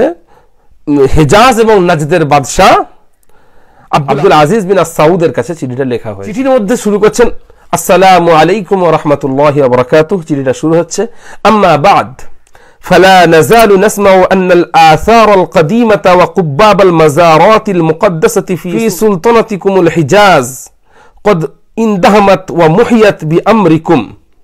প্রথমে কি লিখছেন, এই জায়গাগুলো খুব ভালো করে বোঝার দরকার আছে। কারণ প্রথম কথা হচ্ছে, আমার তো মনে হয় না উজির সাহেবের আব্বা, উজির সাহেবের চাচা, উজির সাহেবের দাদো, উজির সাহেবের দাদোর আব্বা, উজির সাহেবের দাদোর দাদো, উজির সাহেবের দাদোর দাদোর দাদোর দাদো, তারা কেউ কোনোদিন বাদশার কাছে চিঠি লিখেছেন বলে আমার মনে হয় না। তো বাদশার কাছে চিঠি লিখতে গেলে, একজন সম্রাটের কাছে চিঠি লিখতে গেলে তার একটা আদব দরকার, তার একটা সম্মান দরকার, রেসপেক্ট দরকার। সেখানে একটা কথাকে উপস্থিত করার জন্য অনেক ডিপ্লোম্যাটিক চিন্তা ভাবনার দরকার আছে, কূটনৈতিকভাবে একটা কথাকে তার সামনে উপস্থাপন করার দরকার আছে। এটা অত সহজ জিনিস নয় যে উনার তো উজির আহমেদ সাহেবের তো এটা পুরোপুরি ক্ষমতার বাইরে। তিনি তো চিঠিতে সালাম দেওয়ার পরে বলছেন, দরুদ হামদ সানার পরে, ফালা নাযালু নাসমাউ আন্নাল আসার আল কাদিমাতা, আমরা শুনতে পাচ্ছি, আমরা জানতে পারছি যে আপনার পুরাতন যে সমস্ত চিহ্নগুলো ছিল, পুরাতন যে সমস্ত ঐতিহ্যগুলো ছিল, ওয়া কুব্বাব আল মাজারাতিল মুকাদ্দাসা, খুব ভালো করে শুনুন, কুব্বাব আল মাজারাতিল মুকাদ্দাসা, মুকাদ্দাসা মানে কি? পবিত্র। মুকাদ্দাসা মানে কি? সম্মানিত। মুকাদ্দাসা মানে গ্রহণযোগ্য। যদি পীর আবু বকর সিদ্দিক রাহমাতুল্লাহ আলাইহি মাজারের গম্বুজ করাকে শিরক মনে করতেন, যদি তিনি হারাম মনে করতেন, তাহলে তিনি এখানে মুকাদ্দাসা কথাটা ব্যবহার করতেন না। মিয়া ভালো করে বুঝতে হবে এই জায়গাটা। তিনি কি বলছেন যে পুরাতন যে সমস্ত হেরিটেজগুলো ছিল এবং পবিত্র মাজারের গম্বুজগুলোকে, পবিত্র, খুব ভালো করে শুনুন, পবিত্র মাজারের গম্বুজগুলোকে কি হচ্ছে, ফি সুলতানাতিকুম, আপনার যে এলাকা, আপনার যে বাদশাহী আছে আপনার এলাকার মধ্যে, আল ফি সুলতানাতিকুমুল হিজাজ, আপনার হিজাজ প্রদেশের যে সাম্রাজ্য আছে সেখানে, কদ ইনদাহমাত ওয়া মুহিয়াত বিআমরিকুম, এইগুলো আপনার হুকুমে ভেঙে নষ্ট করে দেওয়া হচ্ছে। তাহলে এখানে তিনি কি করলেন? এখানে তিনি মাজারগুলোকে মুকাদ্দাস বলে সম্মানিত করলেন। এরপরে কি বলছেন, ওয়া ইন্না যালিকা লাইসা বিবাঈদিন আনিল হাক্কি মিন জিহাতিন ওয়াহিদাতিন ইত্তিবাআন লিল হাদিসিন নববী। এখানে তিনি দাদা হুজুর রাহমাতুল্লাহ আলাইহি যেটা করছেন সেটা হচ্ছে তর্কের খাতিরে মেনে নিলাম, এই জায়গাটা আসা। আমরা বলি না যে ঠিক আছে তর্কের খাতিরে মেনে নিলাম, কিন্তু এটা কি করবে? আমরা এই কথাটা একটা কাউকে ধরার আগে আমরা এই জায়গাটা এইভাবে ঘুরে ধরি যে ঠিক আছে তোমার কথাটা তর্কের খাতিরে আমি মেনে নিলাম, তাহলে এটা কি? যেমন আমি আপনার কাছে তর্কের খাতিরে মেনে নিলাম যে রাসূলুল্লাহ সাল্লাল্লাহু আলাইহি ওয়াসাল্লাম যেহেতু তিনি শাহিদ ছিলেন তাই মুসা আলাইহিস সালামের সময় ছিলেন, তাহলে তর্কের খাতিরে যদি এটা মেনে নিই তাহলে তর্কের খাতিরে এটাও মানতে হবে যে রাসূল অন্যান্য উম্মতেরা ছিলেন। যেমন করলাম আপনার সাথে, দাদা হুজুর মতো ঠিক এখানে ঠিক তেমনটাই করেছিলেন সৌদির বাদশার সাথে। তিনি বলছেন ওয়া ইন্না যালিকা লাইসা বিবাঈদিন আনিল হাক্কি মিন জিহাতিন ওয়াহিদাতিন ইত্তিবাআন লিল হাদিসিন নববী। তিনি বলছেন, খুব ভালো করে মানে এটা বলেন, নিশ্চয় যালিকা এটা, লাইসা বিবাঈদিন আনিল হাক্কি, সত্য থেকে খুব একটা দূরে, সত্য থেকে দূরে নয়, মিন জিহাতিন ওয়াহিদাতিন ইত্তিবাআন লিল হাদিসে নববী, হাদিসে নববীর অনুসরণের ক্ষেত্রে একটা দিকে। এখানে একটু পয়েন্টটা বোঝেন, একটা হাদিসে নববী, একটা হাদিসে নববীর তার ইত্তেবা করার অনেকগুলো দিক আছে। একটা হাদিসে নববীর অনেকগুলো দিক আছে, বাহ্যিক দিক আছে, অভ্যন্তরীণ দিক আছে, সময়কালীন দিক আছে, পরিস্থিতিকালীন দিক আছে, এরকম বিভিন্ন দিক আছে। সবসময় একটা জিনিসকে আমাদের লক্ষ্য রাখতে হবে যে আমাদের কোন দিকগুলো কিভাবে মিলছে, সেই জন্য তো ইজমা এবং কিয়াসের প্রয়োজনীয়তা এসেছে। তো সেই রকম আমরা অতগুলো দিককে না মেনে যদি আমরা শুধু একটা দিককে মানি, মিন জিহাতিন ওয়াহিদাতিন, যদি আমরা একটা দিককে মানি, তাহলে তখনও কিন্তু এটা পরিপূর্ণ সত্য নয়। লাইসা বিবাঈদিন আনিল হাক্কি, তখন সত্য থেকে সত্যের কাছাকাছি যায়, তখন সেটা সত্যের কাছাকাছি যায়। এখান থেকে কি বোঝা যাচ্ছে যে দাদা হুজুর রহমতুল্লাহ তিনি সমর্থন করেছেন, না আপনি ঠিক কাজ করেছেন, আসুন আপনার সঙ্গে আমি একটু বুকে মিলবো, আপনার সঙ্গে একটু কলজে ঠেকিয়ে দেবো, বলেছেন না। তিনি কি বলছেন? তিনি বলছেন আমি মেনে নিলাম যে আপনি যেটা করেছেন হাদিসের অনেকগুলো দিক আছে, তার মধ্যে একটা দিককে যদি আমরা ধরি, তাহলে সেই একটা দিককে ধরার পরে, সেই একটা দিককে দেখার পরে এটা পরিপূর্ণ সত্য নয়, আংশিক একটা সত্য বা সত্যের কাছাকাছি পৌঁছায়। কিন্তু তারপরে তিনি এবারে তর্কের খাতিরে এটা মেনে নিয়ে তারপরে তার পয়েন্টটা বলছেন, লাকিন আজাবান লানা আন্না আকসারা কত্তানা মুলকিকুম ওয়া সুক্কানিহি নারাহুম আন্নাহুম কদ ইয়াহলিকুনা লিহিয়াহুম ওয়া ইয়াকসুরুনাহা বিখিলাফি সুন্নাতিন নাবাবিয়্যাতি। তারপরে তিনি এবারে আসল জায়গাটা ধরছেন যে আপনি এটা বলছেন যে হাদিসে আছে তাই আপনি ধ্বংস করছেন, তাহলে এইটা তর্কের খাতিরে যদি মেনে নিই তাহলে এইটা আপনি কি বলবেন? কি বলছেন তিনি? ওয়ালাকিন আজাবান লানা, কিন্তু আমাদের কাছে খুব আশ্চর্য বোধ হয়, আমার কাছে খুব অবাক লাগে, আন্না আকসারা কত্তানা মুলকিকুম ওয়া সুক্কানিহি, আপনার দেশের অধিকাংশ বসবাসকারী, অধিকাংশ মানুষ, আপনার অধিকাংশ প্রজা, নারাহুম আন্নাহুম কদ ইয়াহলিকুনা লিহিয়াহুম, আমি তাদেরকে দেখেছি যে তারা তাদের দাড়িগুলোকে চেঁচে ফেলে দেয়, ওয়া ইয়াকসিরুনাহা, তারা তাদের দাড়িগুলোকে ছোট করে দেয়, বিখিলাফি সুন্নাতিন নাবাবিয়্যা, এটা হচ্ছে পরিপূর্ণ সুন্নাতে নাবাবির খেলাফ। তারপরে তারা এই কাজটা করে। কই আপনারা তো সেখানে বাধা দেন না, সেখানে তো আপনারা তো মানা করেন না। এটা হচ্ছে দাদা হুজুর রহমাতুল্লাহ আলাইহির পয়েন্ট। এই জায়গাটা আপনারা উজির আহমদ সাহেব ব্যাপারটা বুঝতে পারেননি। এখান থেকে একটা জিনিস স্পষ্ট হয়ে যায়, আমাদের ফুরফা সিলসিলার আকীদা হচ্ছে যে রাসূলুল্লাহ সাল্লাল্লাহু আলাইহি সাল্লামের হাদিসে যে কবরকে ঘর বানানো থেকে নিষেধ করা হয়েছে, সেটা আপনি উজির আহমদ সাহেবকে এই বইটা পড়ার জন্য খুব রিকোয়েস্ট করবো। আশা করি উনি ফুরফা সিলসিলারও হয়ে যেতে পারেন যদি ওনার ইলমের কিতাবটা বোঝার ক্ষমতা থাকে। তাহকিকুল মাসাইল, এখানে উনি দেখিয়ে দিয়েছেন যে রাসূলুল্লাহ সাল্লাল্লাহু আলাইহি সাল্লাম যে মাজারের ব্যাপারে যে কথাটা বলেছেন, সেই কথাটা মূলত মাজারের ভেতরে ঘর তৈরি করা, মাজারের ভেতরে ইট ঢুকিয়ে গেঁথে ফেলা, মানে কবরের ভেতরে, এইটাকে নিষেধ করেছেন। কিন্তু বাহ্যিকভাবে মাজার তৈরি করা, এতে রাসূলুল্লাহ সাল্লাল্লাহু আলাইহি সাল্লামের নিষেধাজ্ঞা নেই। এবং আরো আপনাকে প্রমাণ দিই যে দাদা হুজুর রহমাতুল্লাহ আলাইহির এই ব্যাপারে কি আকীদা ছিল। এই জন্য দাদা হুজুর রহমাতুল্লাহ আলাইহির যে বিস্তারিত জীবনী, দাদা হুজুর রহমাতুল্লাহ আলাইহির একজন অন্যতম বিখ্যাত খলিফা এবং আমাদের বাংলা আসামের বিখ্যাত আলেমে দ্বীন হযরতে আল্লামা মুহাম্মদ রুহুল আমিন রহমাতুল্লাহ আলাইহি, তিনি দাদা হুজুর রহমাতুল্লাহ আলাইহির একটা বিস্তারিত জীবনী লিখেছেন। সেই জীবনীর 127 পৃষ্ঠা একটা অধ্যায় তিনি তৈরি করেছেন, হযরত পীর সাহেবের বুজুর্গানে দ্বীনের গোর জিয়ারত উদ্দেশ্যে হিন্দুস্তান ভ্রমণ। এখানে দাদা হুজুর রহমাতুল্লাহ আলাইহি যে মাজারের খেলাফ নন বা তিনি মাজার ভাঙার পক্ষে নন, এই কথাটা এখান থেকে স্পষ্ট হয়ে যায়। তিনি যে মাজার ভাঙার পক্ষে ছিলেন না, সেটা এখান থেকে স্পষ্ট হয়ে যায়। কি বলছেন? হযরত পীর সাহেবের বুজুর্গানে দ্বীনের গোর জিয়ারত উদ্দেশ্যে হিন্দুস্তান ভ্রমণ। এটা 127 থেকে নিয়ে 143 পৃষ্ঠা পর্যন্ত আলোচনা করেছেন। তিনি হিন্দুস্তানের যে সমস্ত জায়গাগুলোতে, যে সমস্ত মাজারগুলোতে ঘুরেছেন, তিনি শাহ মঈনুদ্দিন চিশতি আজমিরি রহমাতুল্লাহ আলাইহির মাজার, তিনি নিজামুদ্দিন আউলিয়া রহমাতুল্লাহ আলাইহির মাজার, তিনি কুতুবউদ্দিন কাকি রহমাতুল্লাহ আলাইহির মাজার, তিনি মুজাদ্দিদ আল ফেসানি রহমাতুল্লাহ আলাইহির মাজার, এই সমস্ত মাজারাতগুলোতে তিনি গিয়েছেন, সেখানে গিয়ে জিয়ারত করেছেন এবং সেখানে গিয়ে যে সমস্ত কাজগুলো শরিয়ত বিরোধী ছিল তিনি সেখানে তাদের বিরোধিতা করেছেন। সেখানে সেজদা হয়েছে, সেই সেজদাকে তিনি বিরোধিতা করেছেন। সেখানে যে চাদর চড়ানো হয়েছে, ফুল চড়ানো হয়েছে, চাদর চড়ানো ফুল চড়ানোর কথা বলে আপনি এর আগে একটা বহুত চালাকি করে খামাখাই গরম দেখিয়ে কথা বলেছেন ফতোয়া আলমগীরের হাওয়ালা দিয়ে। যাই হোক, বর্তমান সময়ে যেখানে যেখানেই মাজার চাদর চড়ানো হয় সেখানেই শিরক হয়, সেখানেই শিরক হয়।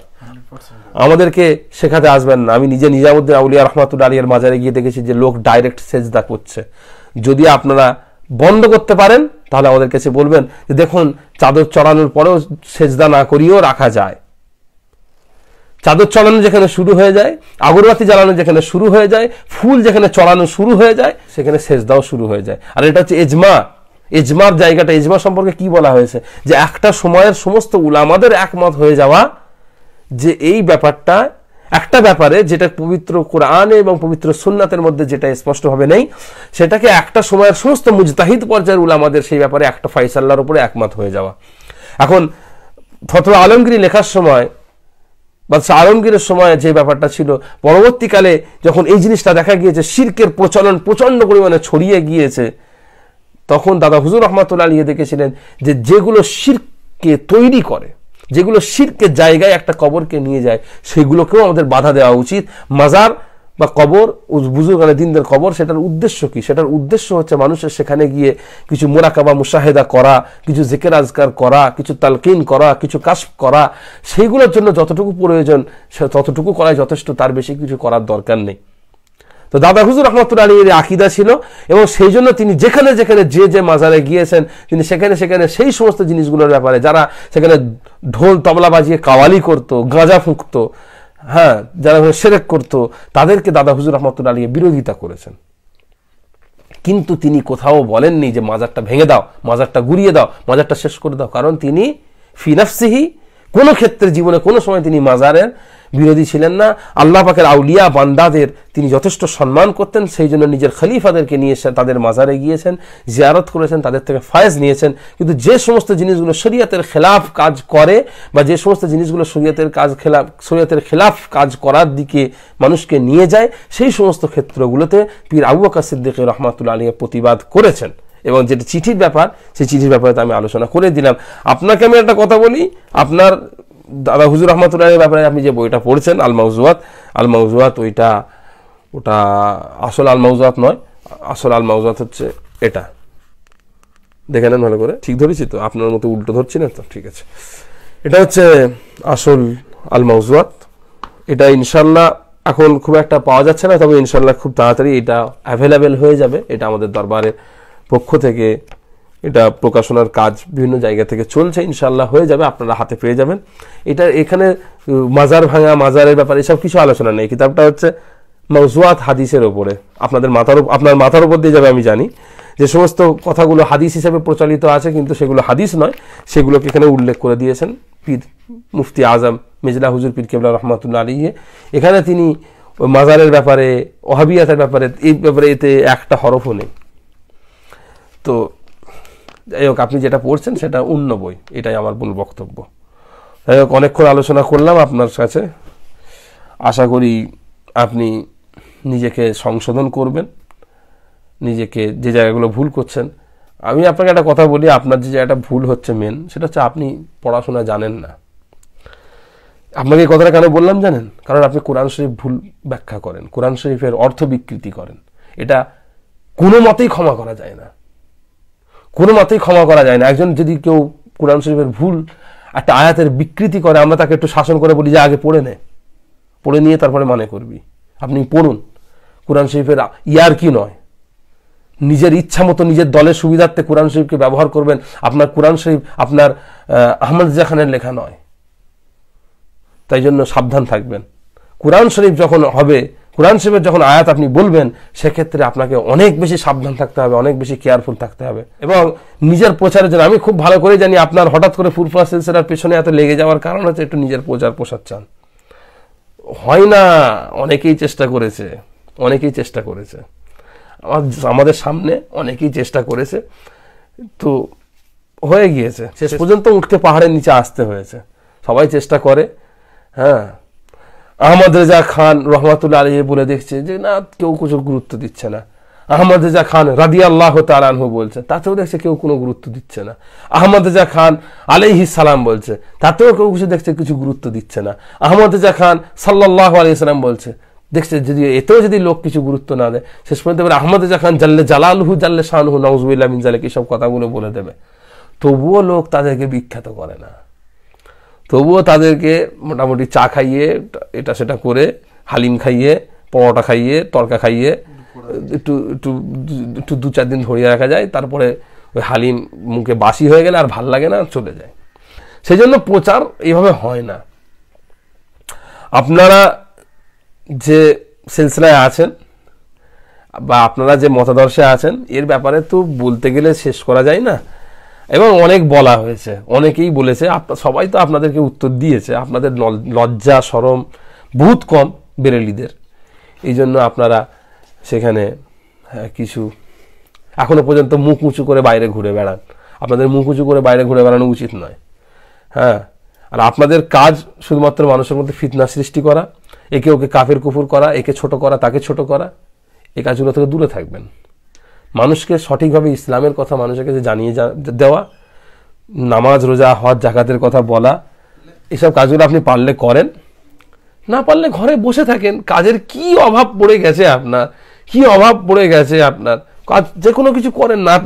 আপনি আমি তো বলবো আপনি পাগড়ি বানানোর ভিডিও টিউটোরিয়াল করেন, আপনি ওই গলায় কি করে গোলাপি রুমাল চাপাতে হয় ভিডিও টিউটোরিয়াল করেন। আমরা দেখবো, কোনো চিন্তা করতে হবে না, আমরা দেখবো আপনার ভিডিও। কিন্তু এসব করে নিজের পড়াশোনা নেই, খামাখাই এমন এমন কাজ করছেন যে কাজগুলো আমার বলতে খারাপ লাগে, যে কাজগুলো কুফরি, হ্যাঁ সেই কাজগুলো এগুলো করবেন না। তো আশা করি এই সমস্ত জিনিসগুলো সংশোধন করে নেবেন আপনি। তো এগুলো আমি আমার বক্তব্য শেষ করছি। আর হ্যাঁ, একটা কথা আমার মনে পড়েছে, এত কিছু করার আগে, বক্তৃতা দেওয়ার আগে একটু আরবি পড়াটা শিখবেন। আপনার কোরআন শরীফ পড়ার যে অবস্থা, আপনি যেরকমভাবে কোরআন শরীফ পড়েন, এত ভুল ভাল, এত এখানে সেখানে টান দেওয়া, হ্যাঁ মানে খুব বাজে অবস্থা। আপনি কি করবেন জানেন, একটু এলাকা আপনাদের মসজিদে যে ইমাম সাহেব আছেন ওনাকে বলবেন, উনি যদি বেরেলি না হন আর কি তবে বলবেন, নাহলে আবার আপনার গন্ডগোল হয়ে যাবে, সে একই কেস হয়ে যাবে। বেরেলি না হলে তবে বলবেন যে আমাকে একটু কোরআন শরীফ পড়াটা শিখিয়ে দিন, কারণ বেরেলি হলে বলবেন না, সেই যেমন আছেন তেমনই থাকবেন, কিছু পরিবর্তন হবে না। তো বলবেন। আর সালতাম সালতাম করেন কেন? রাসূল সাল্লাল্লাহু আলাইহি ওয়াসাল্লামের নামের পরে সালতাম সালতাম কোত্থেকে পেয়েছেন? আবার সেল্লাল্লাহ সেল্লাল্লাহ এসব কি? সালতাম সেল্লাল সাল্লাল্লাহু আলাইহি ওয়াসাল্লাম, সাল্লাল্লাহু আলাইহি ওয়াসাল্লাম। অনেকেই ভালো, আপনার থেকে ভালো পড়তে, এইসবগুলো সংশোধন করবেন। এইগুলো যদিও আপনি বলেন ব্যক্তিগত আক্রমণ, আমি জানি ব্যক্তিগত আক্রমণে আপনাকে করছি, কারণ আপনি আমাকে ব্যক্তিগত আক্রমণ করেছেন। হ্যাঁ, আপনাকে আরও মারাত্মকভাবে ব্যক্তিগত আক্রমণ করতে পারি, কারণ আপনার যা ব্যক্তিগত অবস্থা, হ্যাঁ আপনার টিউবে এতগুলো লিক আছে না, সেখানে কাঠি গলানোর সুযোগ আমাদের অনেক বেশি। তো বেশি গলাবো না। আপনার এরপরে আমি জানি আপনি কামড়াবেন, উত্তর দেওয়ার চেষ্টা করবেন, আমার আর উত্তর দেওয়ার দরকার নেই। আমি আপনাকে একটা চ্যালেঞ্জ দিলাম, এই চ্যালেঞ্জটা শুধু আমার পক্ষ থেকে নয়, আমাদের সিলসিলার পক্ষ নয়, বর্তমান সময়ের সমস্ত মুসলিমের পক্ষ থেকে, এবং 1400 শতাব্দী ধরে যে সমস্ত হাক্কানি আলেম উলামা আছেন তাদের সকলের পক্ষ থেকে, তারা সকলেই আমার কাছে জায়গায় থাকলে এই কথাটা বলতেন, আপনার ভিডিওটা শুনলে এই কথাটাই বলতেন। সেটা হচ্ছে আপনি হুয়াল আউয়াল ওয়াল আখির ওয়াল যাহির ওয়াল বাতিন যে আয়াতটা তেলাওয়াত করেছেন, বা ইন্না আরসালনাকা শাহিদান ওয়া মুবাশশিরান ওয়া নাযীরা যে আয়াতটা তেলাওয়াত করেছেন, বা আমা আতাকুমুর রাসূলু ফাখুযুহু ওয়া মা নাহাকুম আনহু ফান্তাহু যে আয়াতটা তেলাওয়াত করেছেন, এই তিনটে আয়াতে আপনি চরম অর্থ বিকৃতি ঘটিয়েছেন, চরমভাবে আপনি এই সমস্ত আয়াতগুলোর ব্যাখ্যা বিকৃতি ঘটিয়েছেন, আপনি কোরআন শরীফের তাহরিফের চেষ্টা করেছেন, কোরআন শরীফের পরিবর্ধনের চেষ্টা করেছেন, যেই কাজগুলো ইহুদি নাসারারা করে থাকে। সেই জন্য আমার উত্তর দেওয়ার আগে নিজে তওবা করবেন। হ্যাঁ, দরকার হলে আমার কথা বিশ্বাস না হলে বেরেলিদের কোনো বড় আলেম, যদিও আমি জানি ব্যাপারটা খুব ক্রাইসিস, সারা জীবন তো লোককে গালাগালি করে কাফের কুফরু করে সময় কেটে গিয়েছে, তবুও চেষ্টা করবেন, হাজারে একটা মিলে যেতে পারে ভালো আলেম। সেই ভালো আলেমকে গিয়ে আপনি জিজ্ঞাসা করবেন যে এই কথাগুলো যে বলেছি, এই কথাগুলোর অর্থ কি, আমার কোনটা ভুল হয়েছে, আমার আসল কথাটা কি হবে, একটু সংশোধন করিয়ে দিন। সংশোধন করিয়ে নেবেন অবশ্যই, এবং তারপরেতে সেটা প্রকাশ্যে ক্ষমা চাইবেন এবং বলবেন যে আপনার ভুল হয়েছে। তারপরে আপনার অন্য কথা শুনবো, আপনার অন্য কথার উত্তর দেবো। তার আগে খামাখায় কথা ঘুরিয়ে কথা পেঁচিয়ে এইসব বহু হয়েছে, এর আগে আমরা করে করে ক্লান্ত, এই বয়সে ক্লান্ত হয়ে গেছে। হ্যাঁ, তো সেসব করার দরকার নেই আর। যাই হোক, এই বলে আমি আমার সংক্ষিপ্ত বক্তব্য শেষ করলাম। আসসালামু আলাইকুম ওয়া রাহমাতুল্লাহি ওয়া বারাকাতুহু।